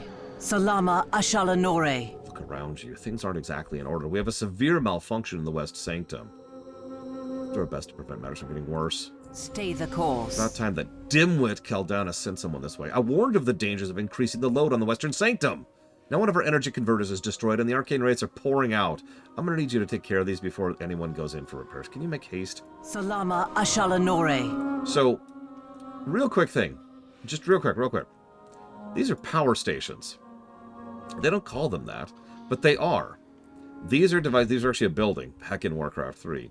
But these are what the mages use to generate arcane power in order to then send it to, you know, their homes to keep things like their brooms sweeping and to keep their food supplied with energy, to keep refrigeration going, and blah, blah, blah, blah, blah.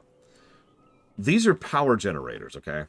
I bring that up because, A, they are, and I just think it's fascinating that that's done there for a storytelling reason.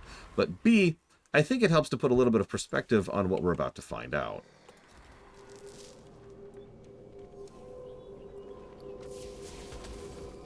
Also, they drop an item that restores your mana.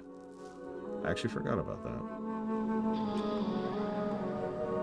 There are actually quite a few ley lines going through this area. It's the specific reason why the High Elves, settled this area some 9,000 years ago. The Sunwell itself is at a nexus point of several ley lines, although that's an artificial creation. So anyways, hey, there's a Night Elf. He has something on him. These documents contain detailed maps of different strategic buildings in Eversong Woods. A diagram of the Arcane Sanctum is also sketched out in good detail. There's a number of notes you don't recognize, but they were carried by the Darnassian spy. Okay. I need the other guys. Yeah, those guys. Frankly, ditto, Trihexia. The Night Elves kind of have... How do I explain this? You know how the Blood Elves are really high tier? Well, the Night Elves kind of are too. The difference is, the Night Elves didn't have 3 separate apocalypses smashing them in the face in a row. No, seriously, the Night Elves have actually been fine for a huge portion of their history. In fact, they've been fine for so long they hit the stagnation point. Yeah, the only thing that sabotaged the Night Elves was the Night Elves. But don't... Oh, hey, Mr. Ed. Don't underestimate them, especially as a people. They definitely also have a seat at the player. At the table. Hang on. Let's uninvite and invite. There we go. Yes. Hold your head high. Thank you. Now that we have the Wraiths under control, we can send some to assess the damage. Hopefully this wasn't anything permanent.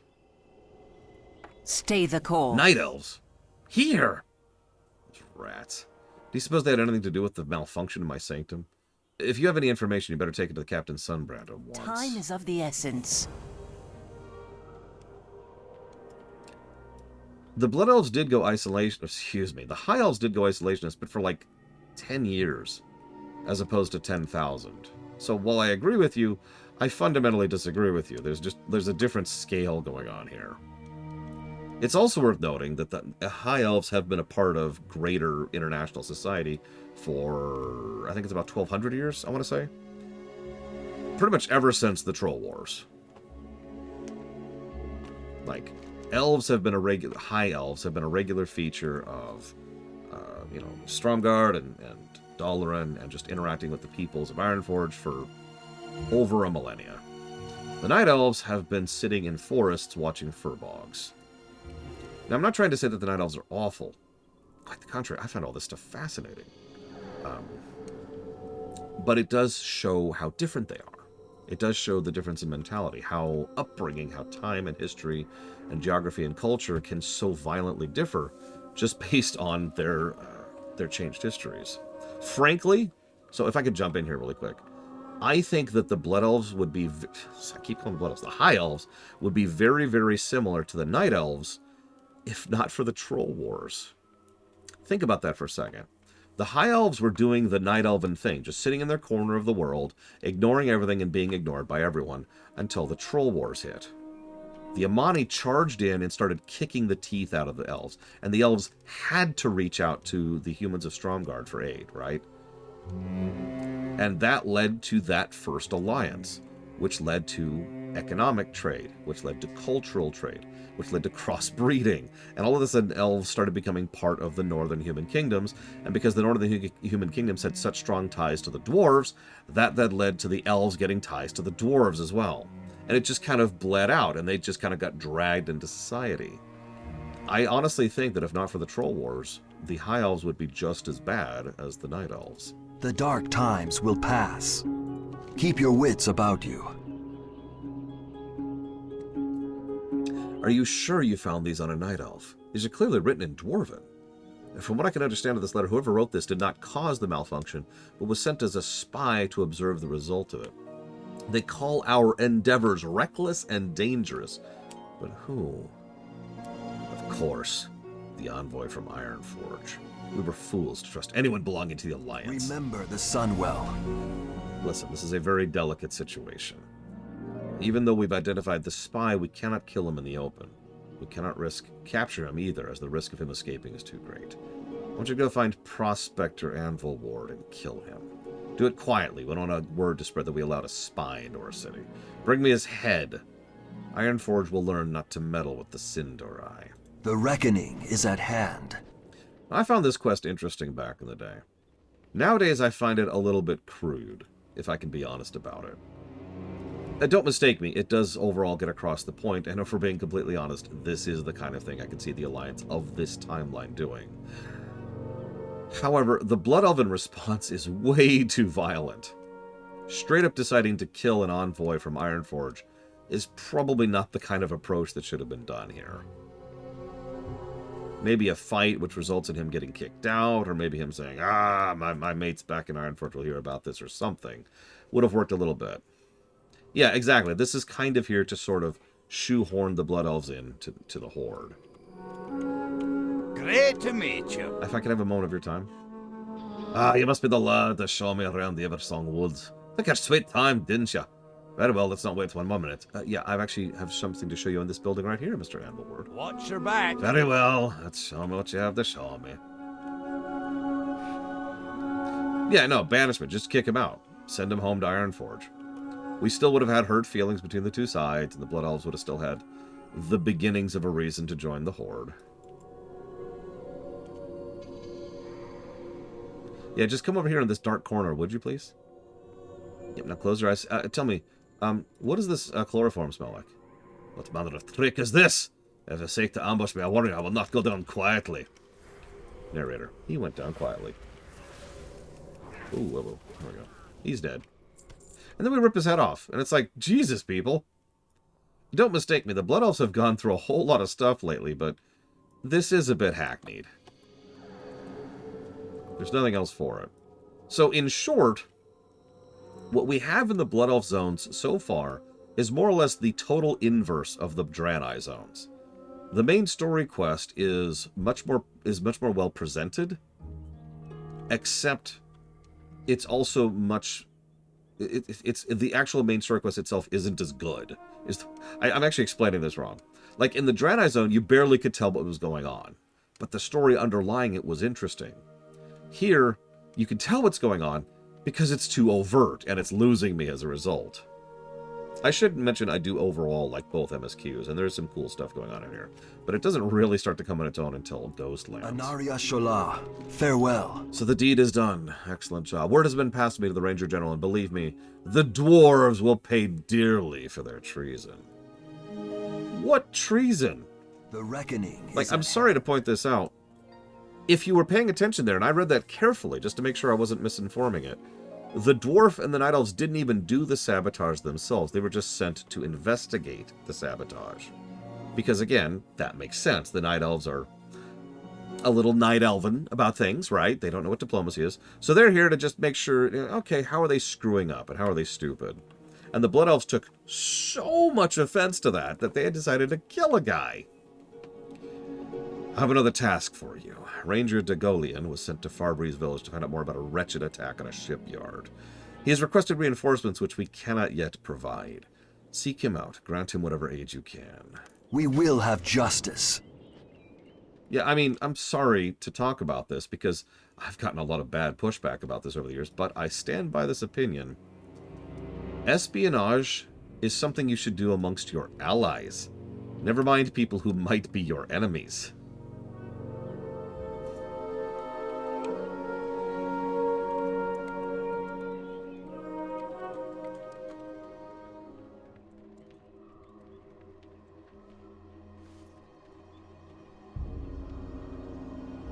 So the War of the Shifting Sands didn't involve any other races, Lord Harriman.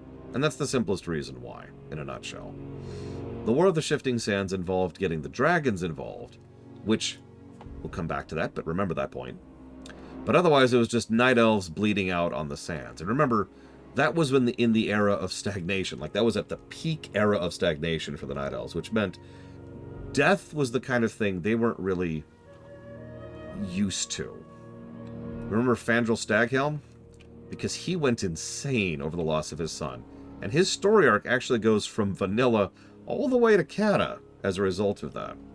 They just didn't know how to cope with it. So, just to go back to it briefly before anyone forgets. The reason it's so significant that they specifically pulled into the dragons is that the War of the Shifting Sands wasn't the break of the isolation moment for the Night Elves, it was the break for the dragons. That was one of the first points in time in which the dragons really started actually giving a crap about the other races around them. And it wasn't when they really started to coordinate. That wouldn't happen until much more recent times. But still, dragons just didn't mess with people. Like, if you came up to a dragon and were like, help, help, I'm being attacked, they'd be like, And that would be their reaction, right? The dragons just completely isolationist up after the War of the Ancients, and it wasn't until pretty much now, the events of the games, that they finally started dragging themselves out of that stupor, but all that started with the War of the Shifting Sands. Yeah, the Minbari, not a bad comparison point. Victory lies ahead. You, there, you must help me, please. A fellow apprentice and I were attacked by the wretched. In their mad hunger for magic, they took everything they could get their hands on. Monocrystals, wands, spellbooks, everything. Melidor gave chase after them. I had to stay behind and look after what they didn't take. Continue down the road, see if you can lend him a hand. We will have justice. Okay. Hang on, Popaneeks. Did you pop out of form for a sec, Popaneeks? I believe those are the Heritage shoulders. In fact, I think that's all the Heritage outfit. Oh yeah, don't mistake, most of the isolationist people tended to have a reason for being isolationist. Ah, they're apparently from Remix, my bad. The glow above? No idea. Like, the dragons got isolationist because when they weren't, well, a lot of dragons died.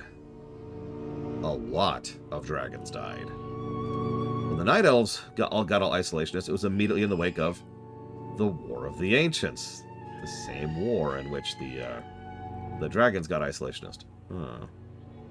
Anaria Shola.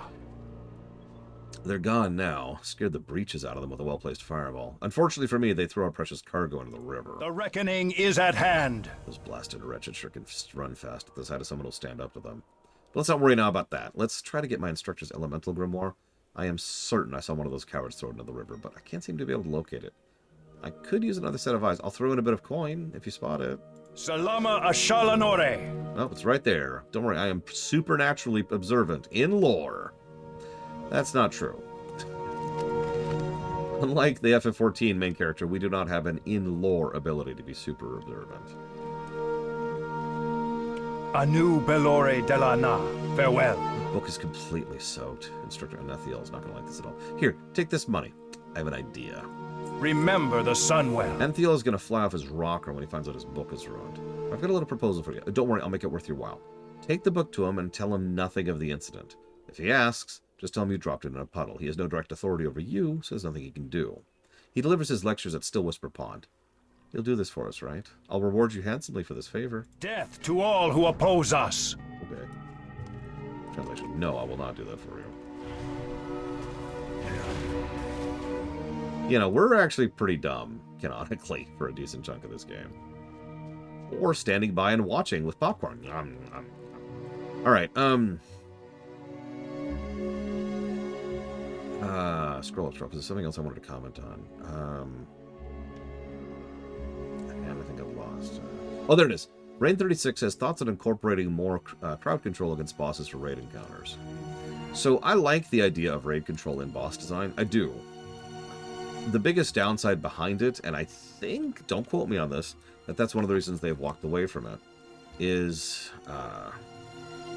so strange.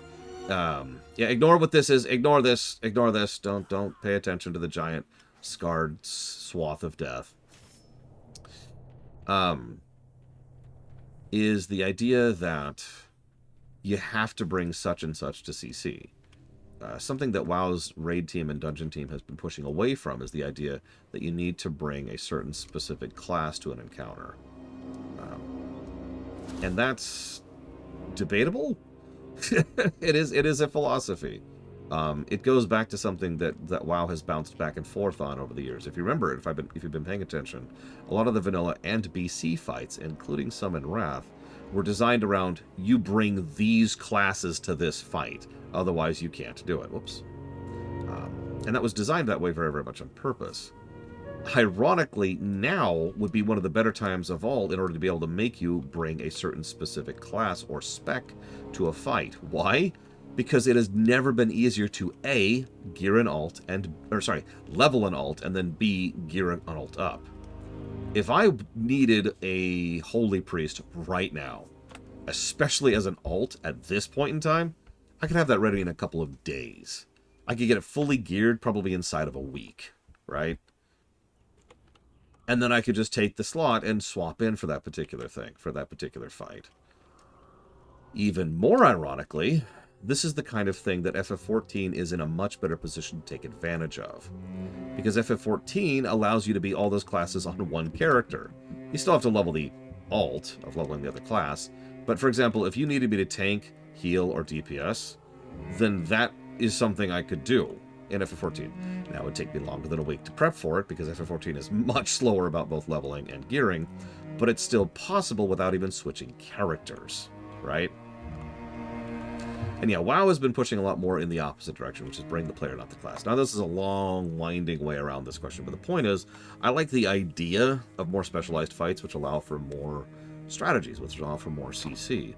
Because does the CC necessarily mean more specific class and specs? Actually, yes.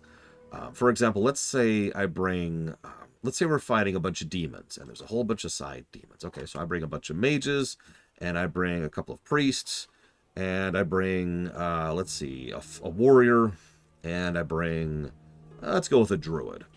Amongst that group, the only thing I could do to those in order to CC them is roots. And that's it. Now, if I bring a warlock, I can go ahead and CC those. Or if I bring someone with better stun potential, I could CC those. Or if I could bring a hunter who can trap them, because traps are agnostic. I don't care about what the enemy type is. Stuff like that. But everything else, Can't mages slow with Blizzard? Sure. I guess we could work that in. But you get my overall point, though, right? Most of the CC fights in this game depend on specific CCs. Not any crowd control, but a specific type of crowd control to deal with them. Because they could say the players can just bring a such and such, right? Lol. It's true. Traps don't care about what your enemy type is. They just go. Is that a design flaw or a philosophy flaw? Neither. Because the alternative here. So let me actually hang on. Let me walk that sentence back, because I just realized I was answering a question you probably didn't ask me. Is it a flaw that every class has different CCs? That's a good question. Because let's look at our alternatives here. So we can have each class have its own different forms of CC. We could have no classes have CC at all, or we could have every class have the same general type of CC. These are our three vague options, okay? No CC at all is fine, honestly. We're basically there already. So there's no real detriment for that. Every class having the same CC is fine. It's not necessarily great, because, you know, there are some problems with that. But it would ensure that you could have more fights designed around actually controlling the enemies, rather than just burning them down or trying to pull them off to the side or whatever. All of them having very different CCs, well, that causes its own issues and leads us to the situation we're in, but it also does add to the uniqueness and the flavor of each different class and helps them to feel different, in addition to just being able to be a class which has a CC. For the record, I do think there's actually a solution to this. And I think it's a solution that could work if Blizzard was willing to put the work in, which is the asterisk. But WoW is a sufficiently well-designed game with a sufficient amount of under-the-hood adaptability to its code that I think what they could do is, let me use an example. Let's say there's a boss, basic council fight, right?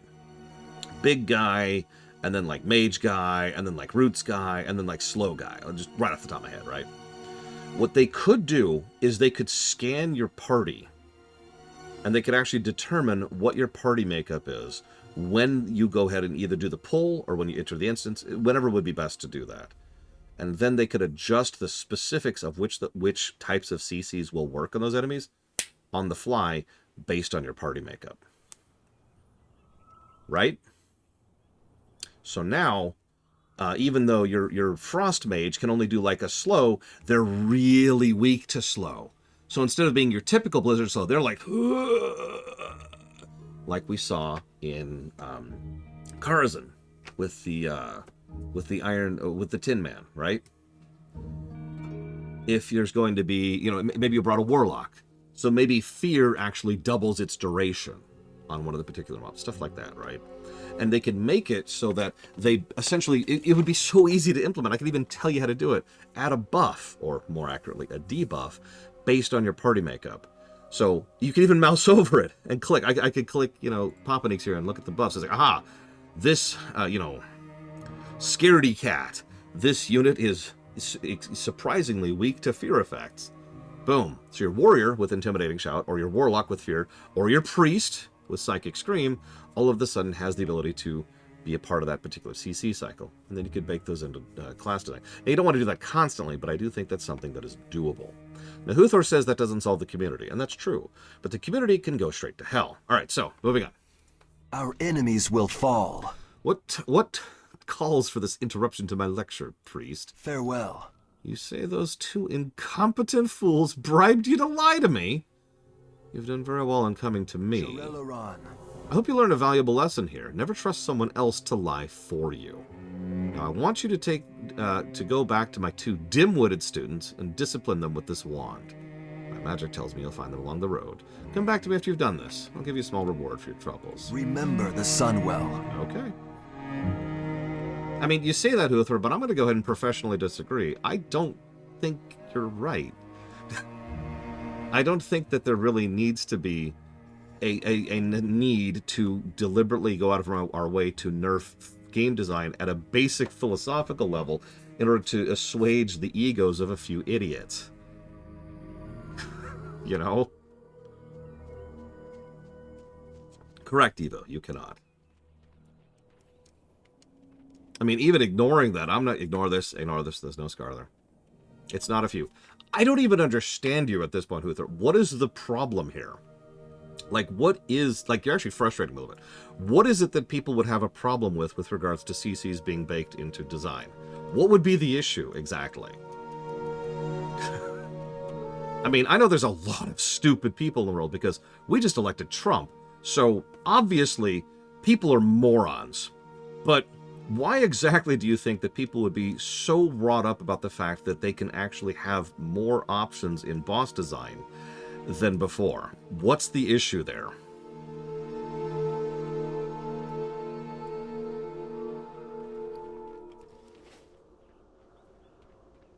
Hey, buddy. Glory to the Sindorai. Goodbye. My favorite part is his response. Not this again! Which means he has had this happen to him before.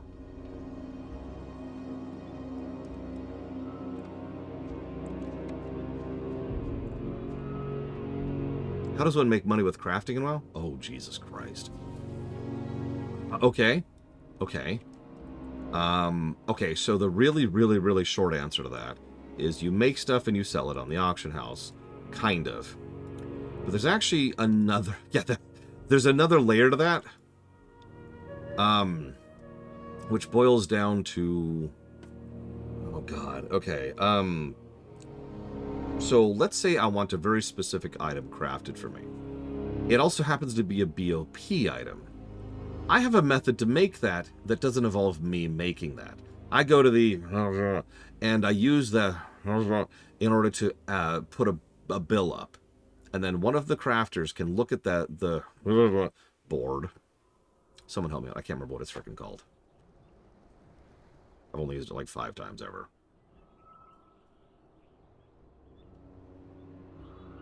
Crafting orders. They go to the crafting orders board and they say, oh, someone wants me to make a such and such. And they're offering a tip of such and such alongside it. And the person wanting to make the thing can either provide mats or not, depending, right? So then you go and you make it, and then there you go. Boom, done. And that's how you make money. In super simplicity. Our enemies will fall. Oh, someone already did this to him. Sorry, his response was, you can't do this to me. We had a deal.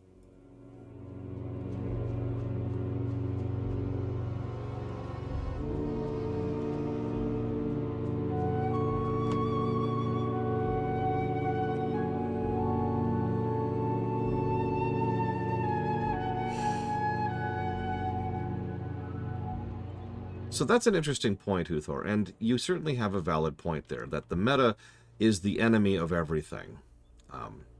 And to be quite honest, I want to be stressing for a moment, I do actually mean that sentence fully. Metas have been the enemy of game design for 30 years, and have completely ruined fighting games, they have ruined RTSs, they have ruined RPGs, they have ruined card games, they have ruined... competitive games like MOBAs and first-person shooters. The metas have been the enemy of everything forever. Now, ignoring that, obviously you're right, you cannot simply completely ignore the meta, and you can't completely enslave yourself to the meta. You're right on that part. I do still think my proposed solution wouldn't be too bad to that. Especially since it wouldn't be like every single fight suddenly has CC. It's just something that is another tool in the kit of designing bosses going forwards. But you are right, and that people are very stupid. Alright, so, moving on. I'm going to read something that Mr. Red said, but he said it in chat here, so let's scroll up here.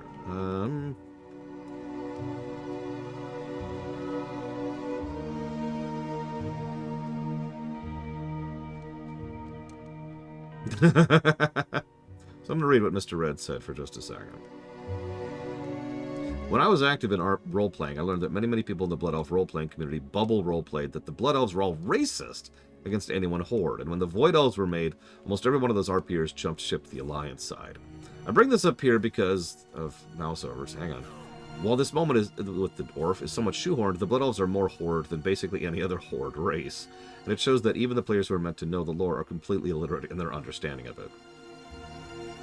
Yes. Also, if I could add one little addendum on top of that. The Bulwark, is definitely someplace that the Blood Elves arguably should have joined. I know that that's debatable in several directions, but beleaguered, barely surviving, desperately pushing up against the tide, in desperate need of others in order to help them, that's Horde material, right? That's what all of them are. That's what all of us are.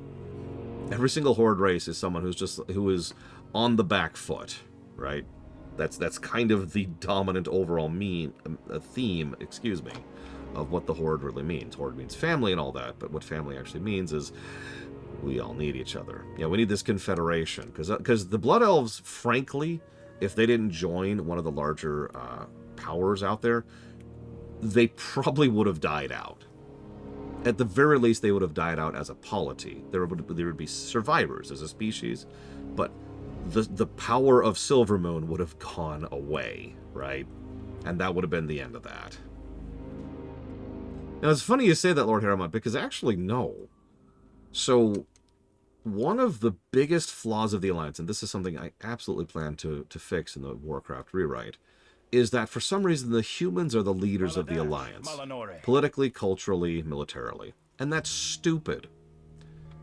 Because the humans are also on the back foot. The humans got the pants kicked out of them in every respect. Let's actually look at this for a second. So in Warcraft 1, Stormwind got run over. Right? Like, Stormwind stopped existing as a polity. And the refugees fled north to Lordaeron. That was a whole thing, right? That was the beginning of Warcraft 2. And so the humans fled north into the hands of the dwarves and the other humans of the other kingdoms. We've got Stromgarde, we've got Alterac, we've got Gilneas, we've got Lordaeron, right? And so, charge north! Oh god, help us! And then Warcraft 2 happens, and a whole lot of things happen, and then they barely manage to survive, and then the Dark Portal opens, and then we milk all the... Okay, done, cool. But all of this is just, right? Then, like 20 years pass, and the human kingdoms that are left in the north are basically buckling under the financial pressure of that entire war. Like the refugee problem from Warcraft 1 and the war of Warcraft 2 completely crippled the economy of the northern kingdoms. So that sucked. Then Warcraft 3 happened, and the Scourge ran over the north. And the northern kingdoms don't exist anymore. The only northern kingdom that survived at all was Gilneas. And they survived because they had a big frick-off wall, which arguably didn't even work. Oh yeah, and the Arathi, we don't actually know what's up with the Arathi. Let's ignore that for a moment. Well, and I guess the Kultirans, because they were on an island. So the Kultirans and the Gilneans. That's it.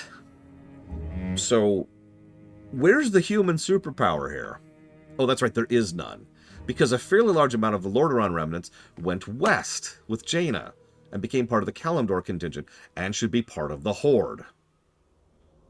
So now we get to modern times. It's been like 4 or 5 years since the end of Warcraft 3. Why are the humans the leaders of the Alliance? Yeah, they literally reinvented Stormwind so that, just out of thin air. Like, I love this game to death, and Stormwind is a great city. But they, and I even like the Defias story arc, but the reinvention of Stormwind was stupid. The humans just suddenly have this massive, sprawling kingdom with tons of resources and wealth and all that, directly out of the writers' asses. And all of a sudden, Stormwind is this huge, sprawling kingdom the size of 3 other kingdoms combined. That's not even a joke. Think about how many zones fall under Stormwind's purview. You've got Stormwind itself, which is already huge, then Elwind, Westfall, Lakeshire, and Dustwood, and the northern parts of the Cove, the Stranglethorn. So that's 5 full zones, plus a little bit of extra. All of that was Stormwind. That's insane! And yeah, Huthor is correct. The reason the humans are the leaders of the Alliance is because some brain-dead idiots got it into their head that Warcraft is all about orcs versus humans. And that's roughly what was going on in their brains when they decided to push that element over and over and over, by the way, because that's a repeating trend all the way up to BFA. And it's one of the biggest things that pissed me off about BFA is we got to go back to our roots of orcs versus humans. And I want to pull that guy up, lift him up, probably with my right arm because I'm strong on my right arm, lift him up by his shirt collar and just slug him in the face until he passes out. And then keep slugging him for a few more minutes just for fun. And then throw him to the crowd and let them eat him alive. Because he's that stupid! It's so stupid on so many levels. I like a lot of things about BFA. But the reason I have so much vitriol for it is because of what I just said. Orcs versus humans, this is where you want to go with this? Oh yeah, sorry, let me say this in a more calm tone. Ladies and gentlemen, I wish to speak with verb and fire about my... Hang on, I can do the glasses thing. With verb and fire about my most ardent opinions about the somewhat lackadaisical decisions being made by the morons... I mean, brain geniuses behind the creation of Warcraft lore. Oh my god. At least BFA was the end of the HVA. About frickin' time. God damn it.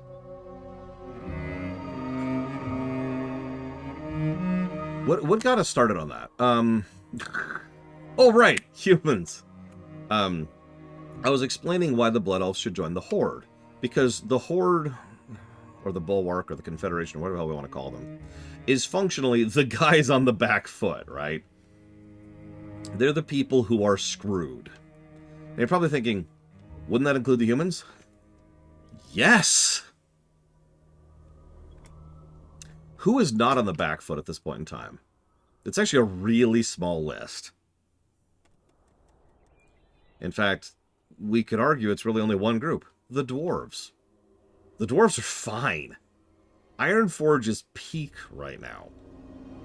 There's actually other reasons for it, but it always amused me that Ironforge was the capital of the Alliance for the players back in vanilla.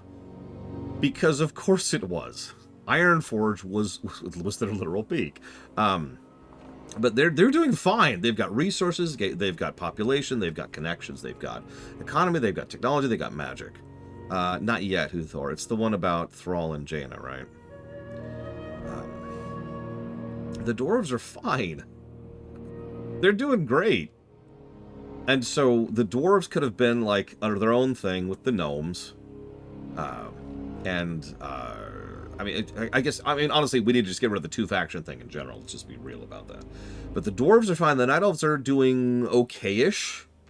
The Night Elves should be in the middle of a lot of post-World War II Japan right now. And I know that sounds strange, but think about this for just a second.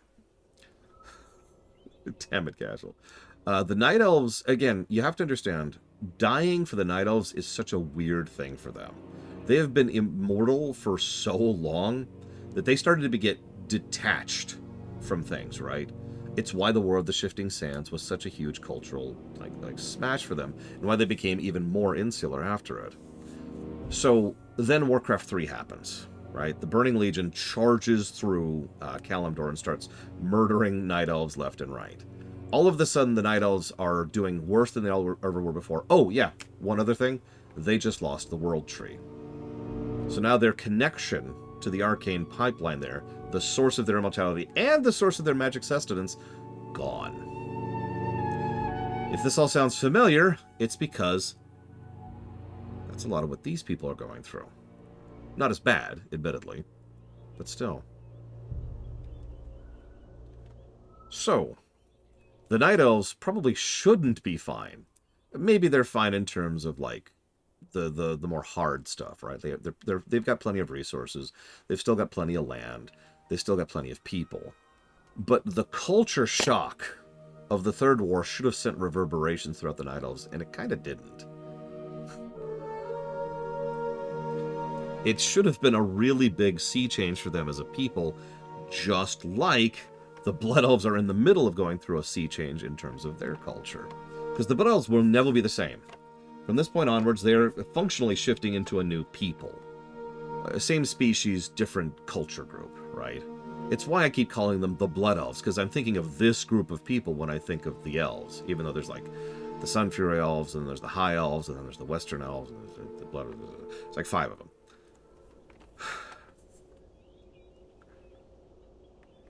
Oh my god. Yeah, we can't pay Edwin Van Cleef the money they needed to rebuild Stormwind directly out of their asses. No, we don't have massive swaths of territory and tons of resources with which to do that, including an extremely well-off ally who is probably more than willing to lend us some gold in order to make this happen. That's not possible. Get out of here. I'm sorry, I cannot actually believe that it's a major plot point that people rebuilt Stormwind from ashes and then were told to go home without pay. Now, I know that's Prestor. I know that's Onyxia. I get it. That's still kind of crazy. That is so overt, I have a hard time believing it.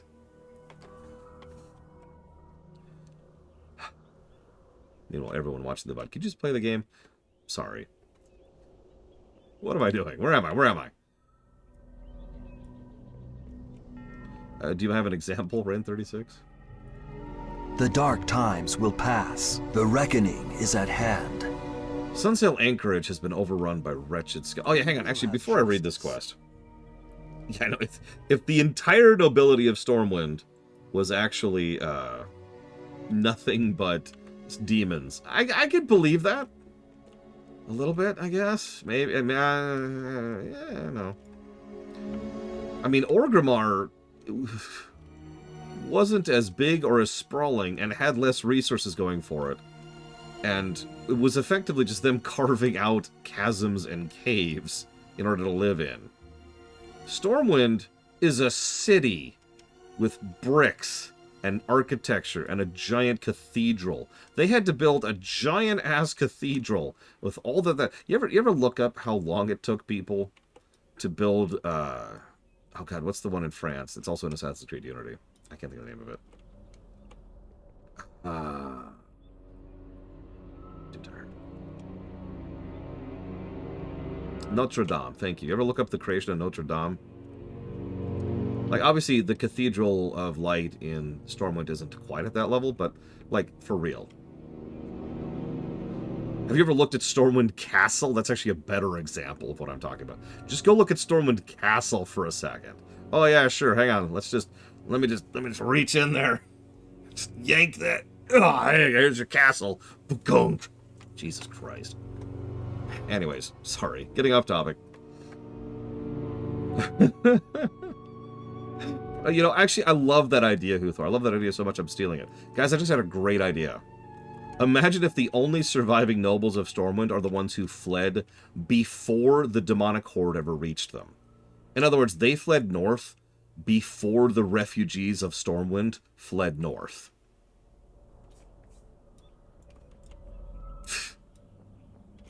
Azeroth is full of castles. My dog has a castle. Right. Okay. Back to the game. Glory to the Sindori. And those are the guys left in charge, exactly. Idiots. Sunsail Anchorage has been overrun by wretched scum. As soon as we manage to get reinforcements to the area, we'll show those thugs who's boss. In the meantime, you can help by showing them a bit of discipline. Get in there, show them we're not to be trifled with. Farewell. Okay, in fairness, pocket castles are a thing in Warcraft 3. That's not a joke. What do you seek? Shurelaron. Don't take the safety of this village for granted. We're under siege by the Scourge. Oh my god, the Scourge! Okay, so a really common trend in Warcraft is that the characters, and sometimes the writers, don't know their own lore. So the Scourge isn't really here in any real sense of the word. But what they do see is a bunch of roaming undead, so they equate that with Scourge. It's a common trend. Anyways. Job's done. Be ready for anything. Choose wisely. We will have justice. Oh, that's the flight path quest. We're actually going to skip that. State your business. A foul taint in the soil precedes the expansion of the Scourge into a new area. The protective runestones along the border of the Ghostlands have warded the land against this taint in the past. The westernmost runestone was destroyed during a Scourge attack, which forced us to burn the ground around it to prevent the taint from spreading. My sister, Lariana Riverwind, watches over the Scorched Grove. Go find her. She might have some work for you. Shorelaran. Everything has a price. The reckoning is at hand.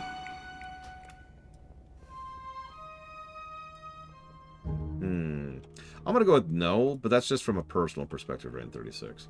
Like, MMO scale is sort of mandatory, because actually doing anything of any work or scale makes it to the point where you functionally can't have a video game at that point, you know?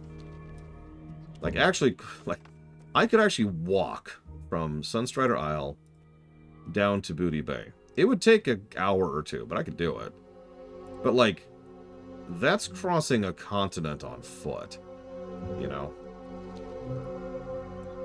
Anu Belore Delanar. Remember the Sunwell. I swear I'm going to have to fireball someone if I get one more request from Lord Salthrall concerning supplies for his party. Do I look like a party planner? Between you and me, that fool and his sycophants are living in denial while we're under attack. Some of us are actually pretty busy with, defending what's left of Quel'Thela's priest. Could you head over to Southros Haven and see if you can get him to shut up? Farewell. Salama Ashalanore. Thank you for your help. While I get things in order, I'd like to ask you a favor. That's interesting. One of my former apprentices embarked on a very dangerous line of research. She journeyed to the East Sanctum in the middle of the Dead Scar. I worry for her well-being. See if you can find her and convince her to return to her senses. Remember the Sunwell. Also, my nephew was sent into the Ghostlands a few days ago. He never mentioned anything about his task, except it was extremely secret in nature. He never returned, but I fear the worst. A missing messenger might not mean much to the callous magisters of Silvermoon, but he's like a son to me. Please, will you go look for him? Stay the course. And that quest, not that one, but the one just before it, is actually significant. You know why? Something I've been paying attention to as well in the writing of the Blood Elves. Remember I told you that all of the races kind of have their own voices in terms of how they're written? The Blood Elves tend to not say thank you. It's a common trend. They're a bit abrasive and a bit demanding. They will pay you. They will accept things being done. But there's not a lot of gratitude in how they talk. Compare and contrast this to, random example, Torrens. Thank you for bringing me this quest item. I appreciate it. I would have gone and gotten it myself, but I simply wasn't ready for the trip at my old age. Or you talk about the Blood Elves, where a Blood Elf will instead say, at last, the such and such has been brought here. I've been looking for this for some time. You are to be rewarded for this. Different tone, right? The eternal sun guides us. The Springpaw that inhabit this region are known for their high-quality pelts. We've seen Night Elf scum travel to these lands just to poach them. Our skirmishes with the Amani have put a bit of a strain on our supply of gear, and our rangers don't have much time to hunt for pelts anymore. If you'd be willing to lend a hand, I'd be happy to reward you with a handcrafted piece of armor. You'll find them north of here. Remember the Sunwell. Yeah, dwarves tend to be pretty amiable, too, because dwarves tend to be cool, by and large. I get your point, Reign 36, and you're right. It does lead to one of those things where it's like, how exactly do you work with this elsewise, you know? There's only so much you can do about that, especially since the game should probably have less travel time, not more. Also, I agree with Hufor for the second time, I think, in the history of human existence. Varian was a terrible leader. In fact, Varian was a worse leader than Thrall, and Thrall was a pretty bad leader. I mean, I'm sorry, but Westfall is pretty much directly Varian's fault. You know? One moment. I figured. Boop.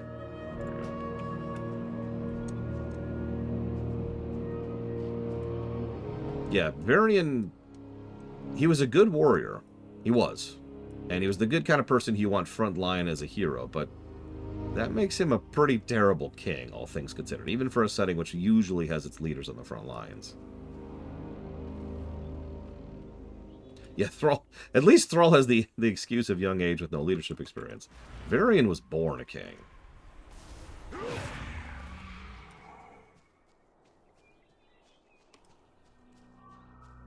Ironically, Anduin, who hasn't done a lot of kingship, is probably overall a better king. I'm not sure I would call him a great king either.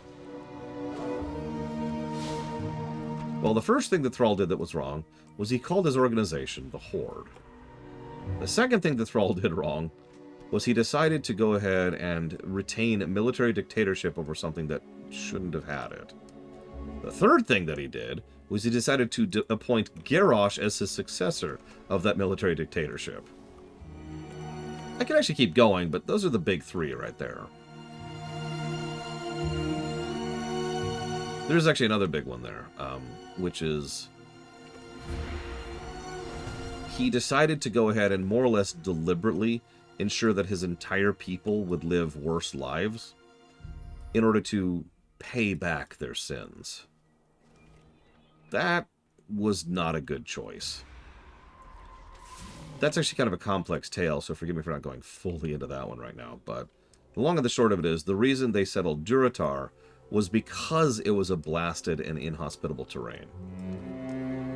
I should mention that terraforming magic is a thing in Azeroth. I mean, we will actually be doing terraforming quests. And remember, the Blood Elves we're playing as right now already have the ability to have mastery over their environment. You could have settled yeah, the Barrens is actually a live example of this in this very game. And Desolus, it's another example. So, they could have terraformed Durotar to make it a better place. To make it a more hospitable land and more prosperous and generally just better lives for his everyday common people. Instead, every orc had to live a harsh life because the demonic horde exists. And that is the specific reason. I forget which story this is in. It's one of the written stories, but it's one where the two sisters who supported Garrosh were talking about their different perspectives on how harsh their lives were on an everyday basis, on how much they had to deal with it. And one of the sisters was pissed about it because they didn't do anything wrong. She was the one who supported Garrosh. One of the sisters was just resigned to it because these are the sins of our fathers. She supported Thrall. State your business.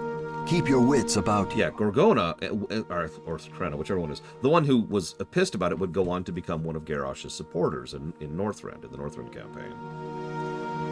These will do perfectly. Take this piece of armor as a reward. I'll be able to make more with the pelts you made me. Farewell. Oh, level 10. Woo! You know what that means. We can choose a spec, which we're not going to do yet. We can choose Battlegrounds. I love PvPing. All I want to do is PvP. Thank you. Yep, I already hearthed. Oh, that'll be interesting, Huthor. Anyways, I'm sorry for going so far down the rabbit hole, but my point is... Heroes of the Horde. They really want me to go to Dragonflight. I can point to things that Thrall was subjectively a bad leader about, and there's quite a few of them. Thrall is, in many ways, kind of like Varian. He's a good person, he's charismatic, he's easy to like, and he definitely has his heart in the right place. He is a good hero. But he's not a good leader. He's not a good ruler.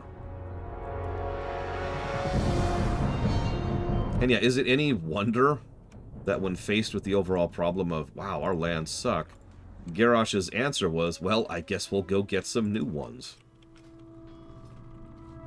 Like, I'm sorry, what else did you think was going to happen there?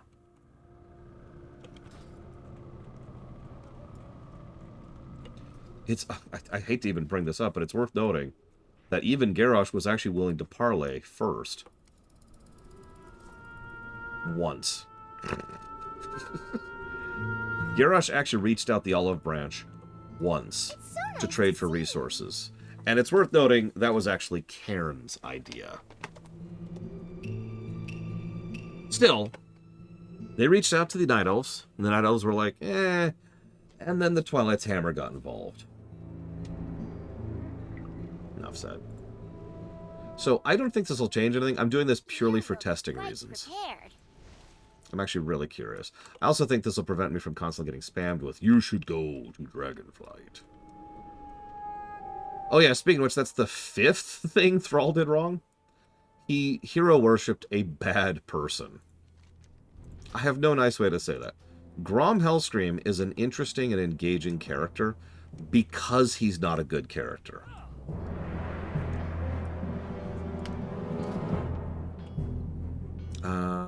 We'll go Shadow. For obvious reasons, I guess. Just give into the void here. Don't mind me. That. Like, I'm sorry, I might be alone in that, but I find it actually really engaging how bad of a person Grom was. A bad person. He's a good character, but he's a bad person. He was not a good aligned individual. Might be a better way to phrase that. And yeah, as I pointed out many times during many of these lore runs, Grom's... What am I doing? I have Hearth. Grom's final words were of himself, not his people. It was Thrall who then said, no, you freed us all. But Grom wasn't doing that for us all. He was doing that for himself. Don't mind me. Everything's fine. Everything's fine.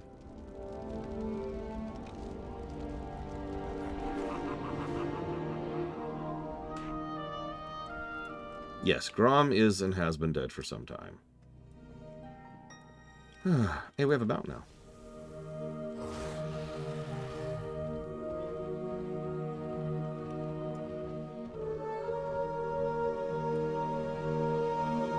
Did Grom actually free them?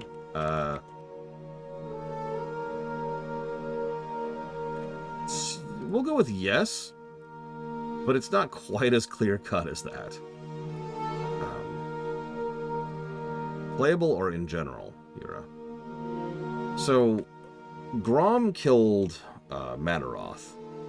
That's a fairly substantial thing, because the orcs had already, of their own volition, and with aid from others, pretty much managed to detach themselves from the blood haze and the demonic curse that had been placed upon them.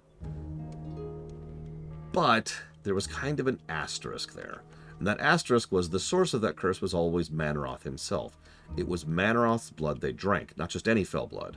And if you know anything about Annihilans, their blood is really, really demonically cursed. It is absolutely thundering with fell energy. What that means is Manaroth himself kind of still served as the, let's call it the anchor of that curse. That's why in Warcraft 3 the orcs were fine until Manaroth came back. And with Manaroth even just being nearby, just being within the same region as the orcs, they started to be influenced by it again. They kind of started being affected by it again, right? And it's like, ugh.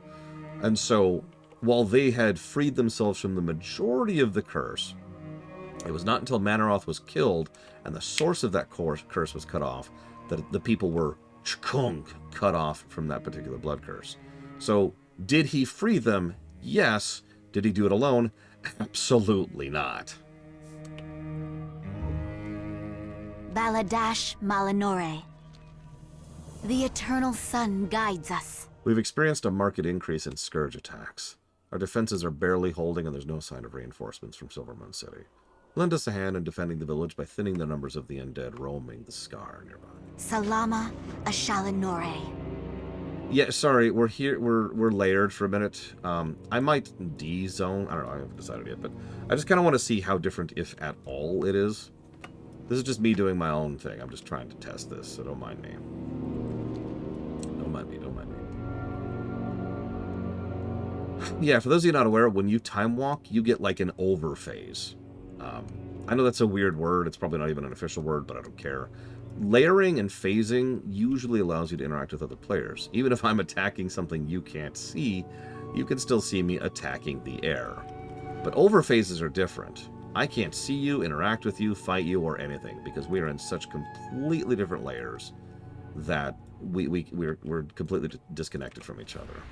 So when you time walk, you go into the BC overlayer. Make sense? I actually knew that before this because of it. Oh, that's a new graphic. But, it didn't even occur to me until 5 seconds ago. That's also true, Huthor. And if you notice, Garrosh continued that particular philosophy. To Garrosh, dark shamans are fine. You know, like, I don't know what else to say about that. There's nothing wrong with dark shamans. There's nothing wrong with using the powers of the old gods. There's nothing wrong with being a marauder who would steal and destroy and pillage everything he needed. But by golly, if you interact with demons, then you are a no, sir. That's no. No, it's not acceptable.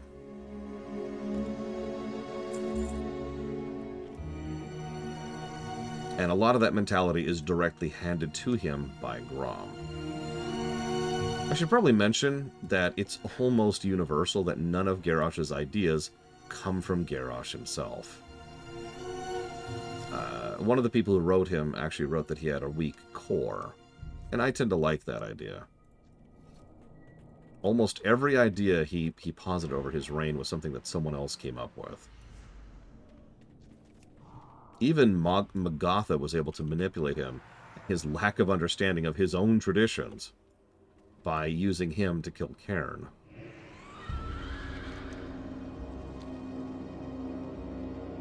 He was just going along for the ride. So favorite playable race in general. If I'm being completely honest, it probably is Blood Elves. I'm actually chewing on that for a second. No, I think I'm going to challenge that. I think I'll go with Undead. Undead, then Elves. Our enemies will fall. Then Night Elves. In that order. So both Elves, basically. And Nightborn. So it's all 3 Elves. Many thanks, Holywick. Our job is a thankless one, but today he made it a bit easier. We will have The increase in Scourge attacks leads me to believe there's a malfunction at one of the protective rune stones at the border with the Ghostlands. We use these ancient stones to protect us against the undead. Most of them were destroyed or lost after the attack on the Sunwell. Follow the road south and look to the west. You'll find a rune warden nearby. You'll know if anything's wrong. Salama Ashalanore. I do play an elf in FF14, that's true. Okay, let's go this way next. Mount tier list. This mount, F tier. This mount, B tier. This mount, it's down to Z tier from being a repeat. This mount, we'll call this B tier. This mount, S tier.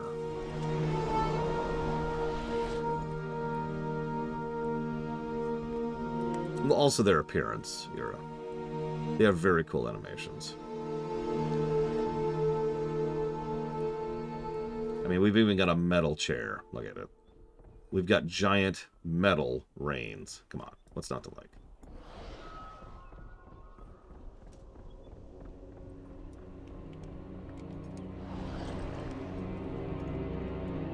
And yeah, that is something that's an extremely important narrative point.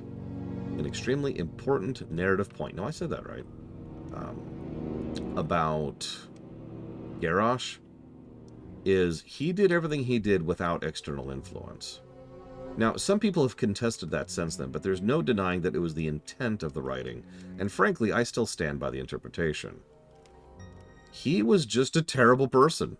He didn't need old god corruption or fell influences or anything. He was just a horrible person. Glory to the Sindori. Good of Magistrix Dawnstrider to finally respond to my simple requests. I should take up the matter of her attitude with the Regent Lord. She's quite rude.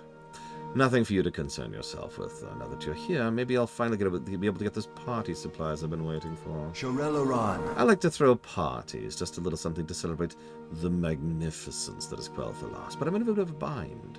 I need you to gather up more party supplies. Go get these things from these places. Be quick about it. We will have justice. Possible, Huthor. But even if that's true, that's right at the end. And you saw the state of Orgrimmar before then, you know?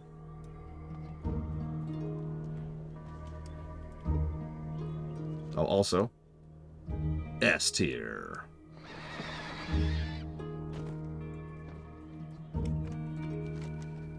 I could see Garrosh being similar to Jafar in a few ways. Let's go do the docks quests.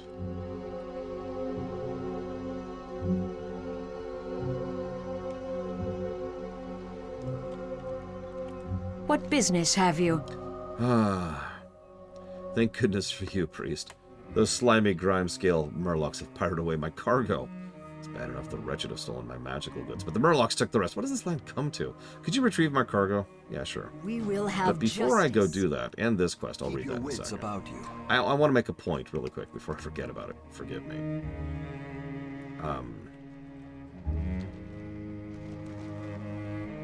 So you just saw a quest where I've got a foofster who's demanding that I go get party snacks for his party. Please remember,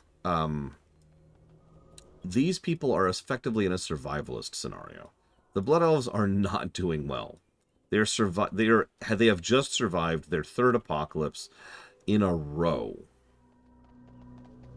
They're not doing great. And he's like, oh, I want this still to party. Now, it would be easy to just have him be there and be a foofster, and that's the extent of the storytelling. But I have to comment on how much I like the fact that the person who gives you the quest to go to him is just as disgusted by him as we are. The initial quest is, oh my god, I don't have time for this. Could you go get this guy out of my head, out of my hair? Please? I don't have time for his garbage right now. I have real problems. Thank you. And so they just kind of throw us at him instead. It's a nice way to emphasize that the Blood Elves have all types, and they're all dealing with the situation in their own ways. Anu Belore de la Na. Greetings, priest. Take a look at our shore. What do you see? That's right. Our beach, our tranquil shore, has been infested with the malignancy known as the Murloc. This blight will not stand. I have a task for you. If you feel you're up to it, I would have their heads.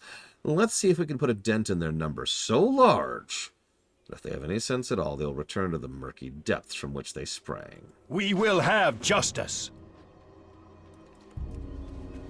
And yes, Leandra... Oh my god, I can't remember her name all of a sudden. Leandra?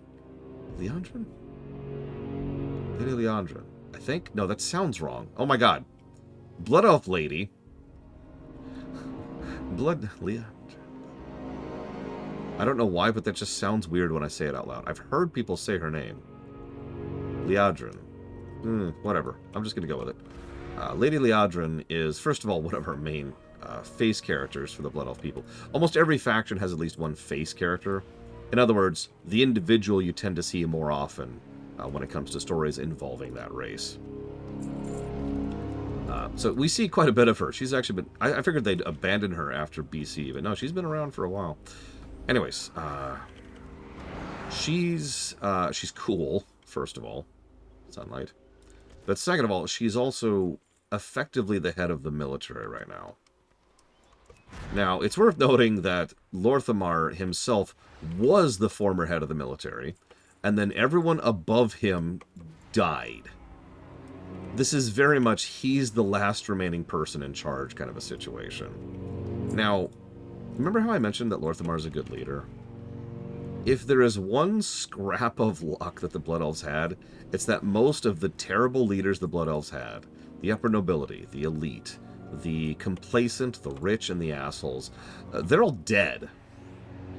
Or at least enough of them are dead that it came all the way down to Lorthamar to be the one in charge after, you know, the rest of them were butchered. He wasn't actually even that high of ranking. Like, relatively speaking.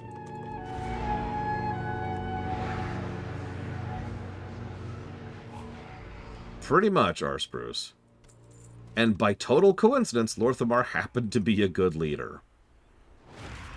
So again, the Blood Elves, as weird as it is to say, kinda lucked out.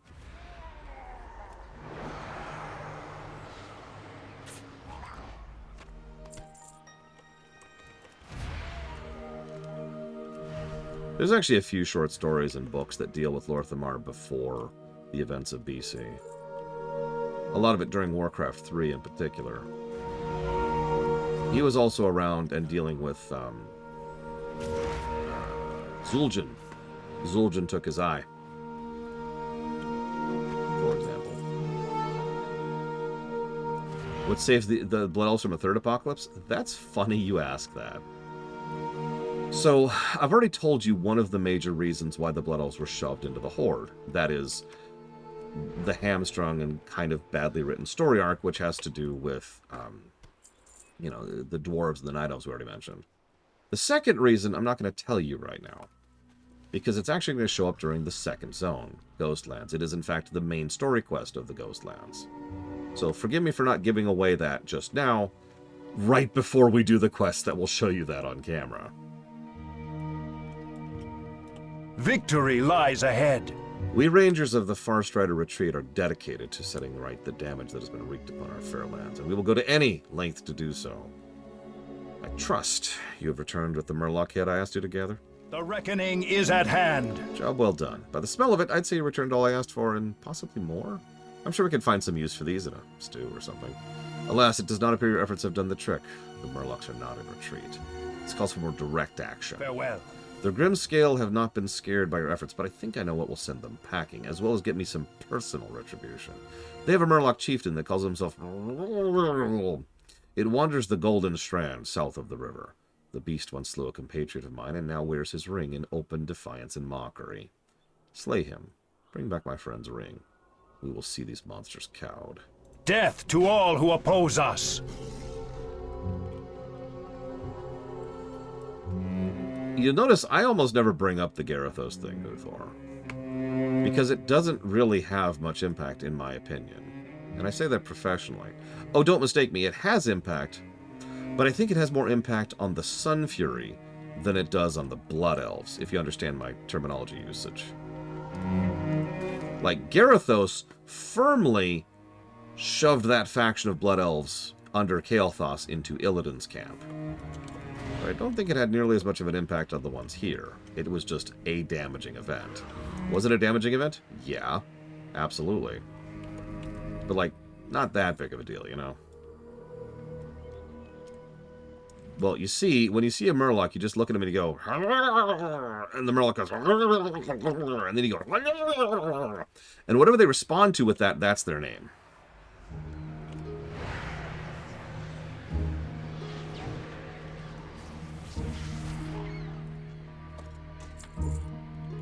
There we go. Got the ring of back. I am honestly shocked they never come up with playable Murlocs. No, really. I'm debating how many I want to give Europe, but the answer so far is yes. I like Eversong. In fact, we talked about generic forests. This is not a generic forest. They actually brought in bespoke trees for this place. And what I love most is some of the trees are very unnatural looking, which makes sense because they were crafted. Of course they look unnatural. They literally built them. In lore, I mean.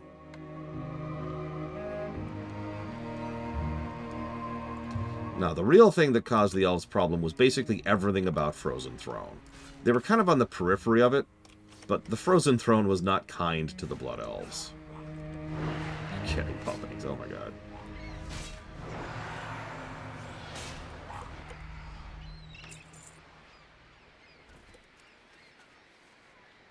Like, really think for a second about all of the crap that happened in the Northern Kingdoms over the course of the Frozen Throne. Garithos and his crap, of course, and then everything to do with three Dreadlords playing their little games up there. Then you've got the foundation of the Forsaken. And the whole time there's just a giant chunk of effectively roaming Scourge just doing their thing. Oh, by the way, did you see that frickin' scar? You saw the frickin' scar, right? I know I haven't talked about it yet. I suppose this is as good a time as any, but the frickin' scar is still there. It's worth noting the scar is probably healable, and in fact I hope we'll see that during midnight. But that's the kind of thing that's going to take a while to get through. As is evidenced by the fact that as of this point it's still been there for about 4 years.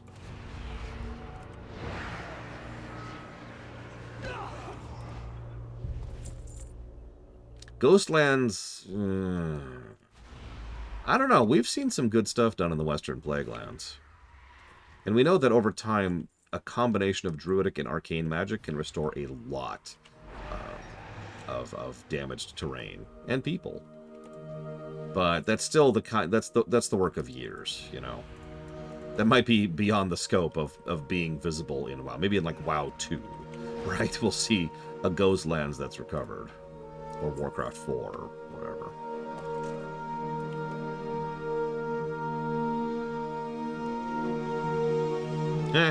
Lol, Lord Harriman. Speaking of which, someone asked earlier, what do I think of Kalia as a leader?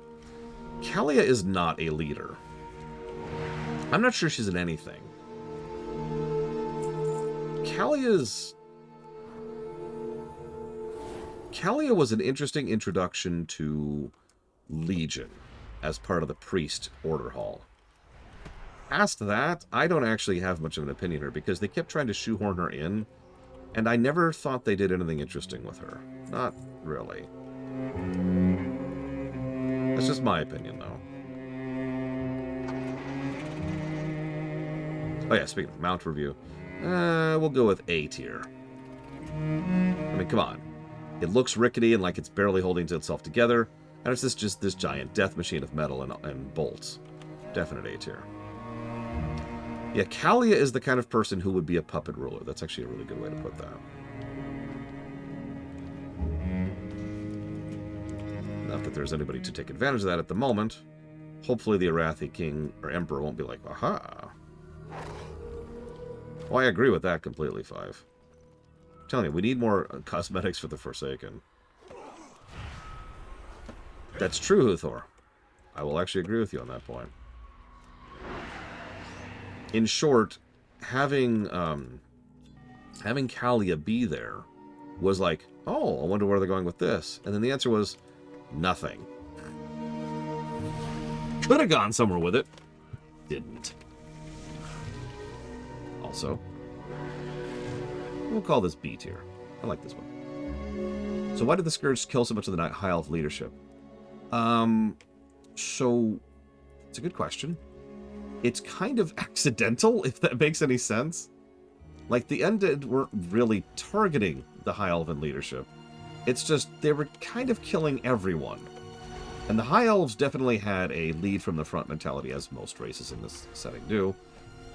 And they had, most of their leaders were frontline leaders, warriors or combat mages or whatever. Most of them had cut their teeth during the Troll Wars. So it was just kind of natural that they would head to the front. And they were fighting the Scourge. There was also the traitor situation, but we'll talk about that later. Yeah, the elves just kind of kept getting in the way. It was weird. What are these elves doing? Get these elves out of the way. God!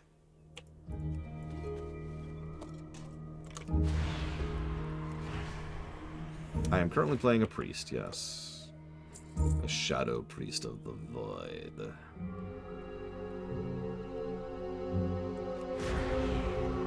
Truth be told, I haven't decided what or if anything I would do with Kalia in a Warcraft rewrite. I find nothing innately interesting about her, and so the only value there is that she's Arthas' sister. And that's not inherently, like that's not enough. Unless we could come up with something cool for her. Fine. There you go, I give in to the void.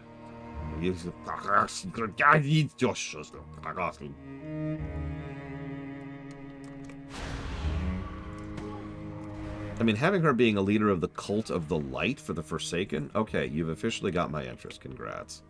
You've made her interesting.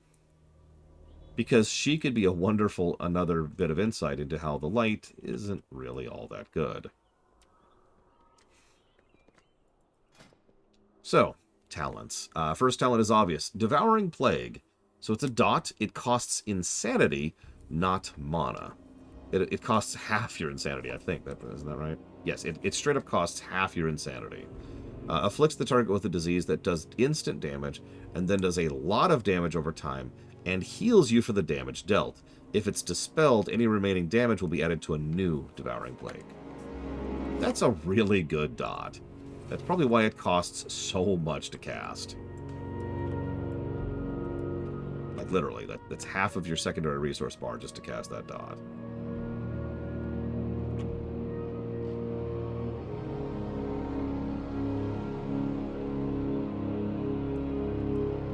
I mean, I'm probably a little biased here with her because Lillian is my favorite undead character. Well, Forsaken character. And Sylvanas... I think Sylvanas would be much more interesting if the jailer didn't exist. But we'll talk about that when we get there.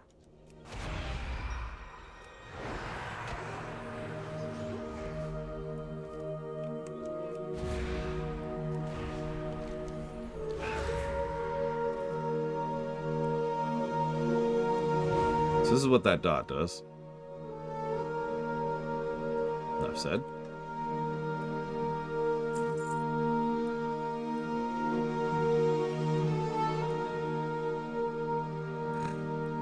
Lol, Mad Overlord.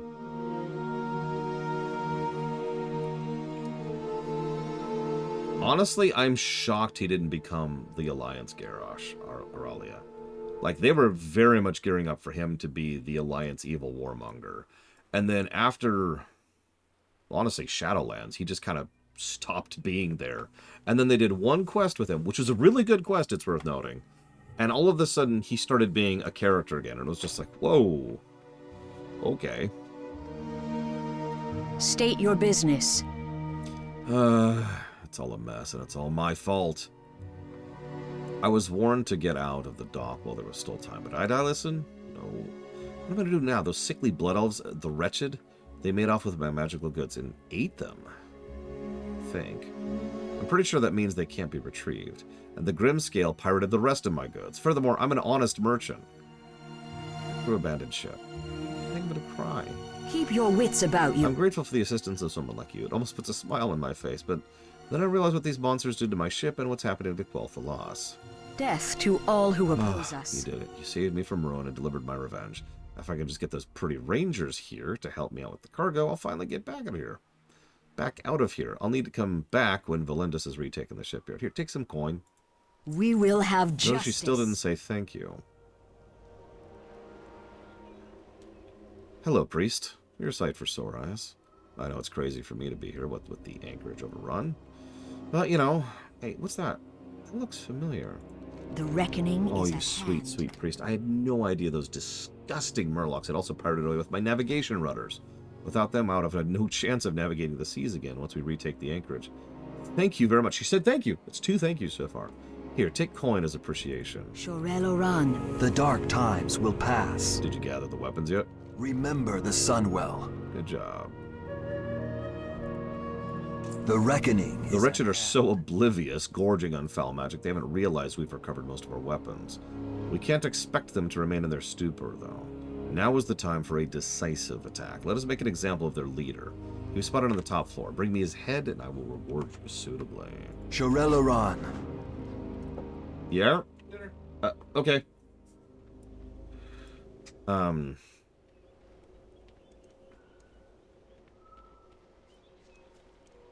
Wait, which one's a good cutscene with her?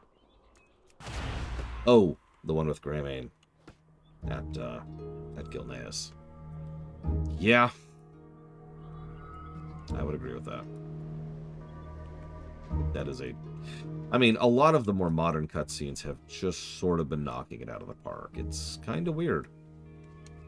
I'm not complaining. One of the comments I made with my co-op group is how weird it is how generally high quality a lot of the individual writing has been, especially for the cutscenes. Anyways, dinner has been called, so I'm going to finish this quest, and then we'll go ahead and call it for a minute. Oh, and why did nobody use the barrels on the Lich King after that point? I don't have an answer for that, Mr. Floyd Pinkerton. So what does Shadow Form do? Well, it increases my spell damage by 10%.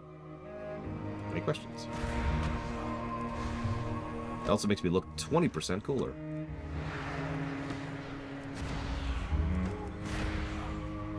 Yeah, I don't want to... I'm trying really hard not to talk too much about stuff that we're not at yet, because, well, we do this every single time we stream everything. If I somehow could stream the Lord of the Rings trilogy right now, every single one of you in chat would start talking about the last few cutscenes of Return of the King the moment we started the film.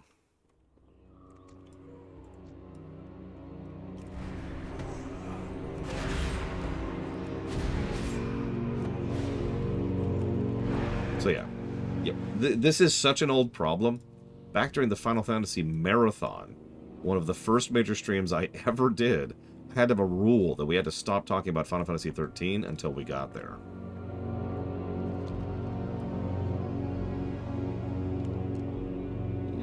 Nope. Oh, I still lived, though. So you see in the Battle of the Palmaris... Yeah, no Warlords talk. We'll get there when we get there!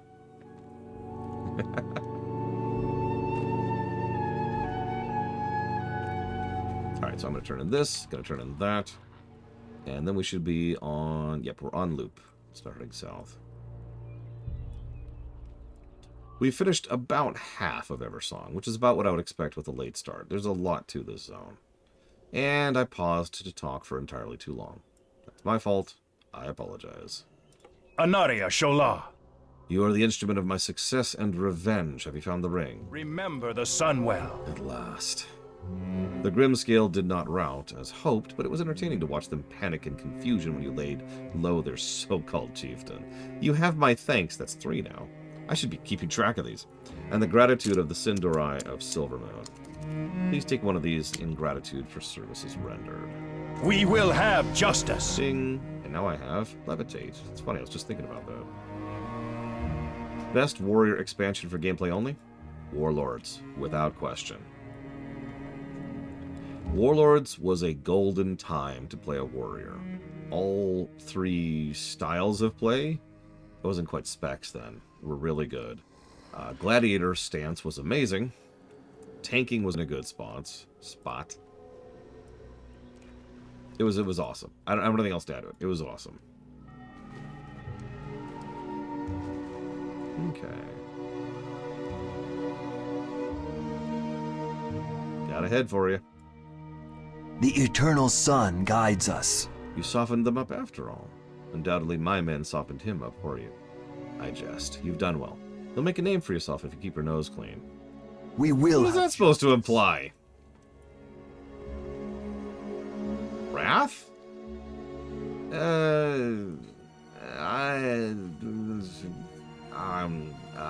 Oh no! It's the end of the stream! Oh crap!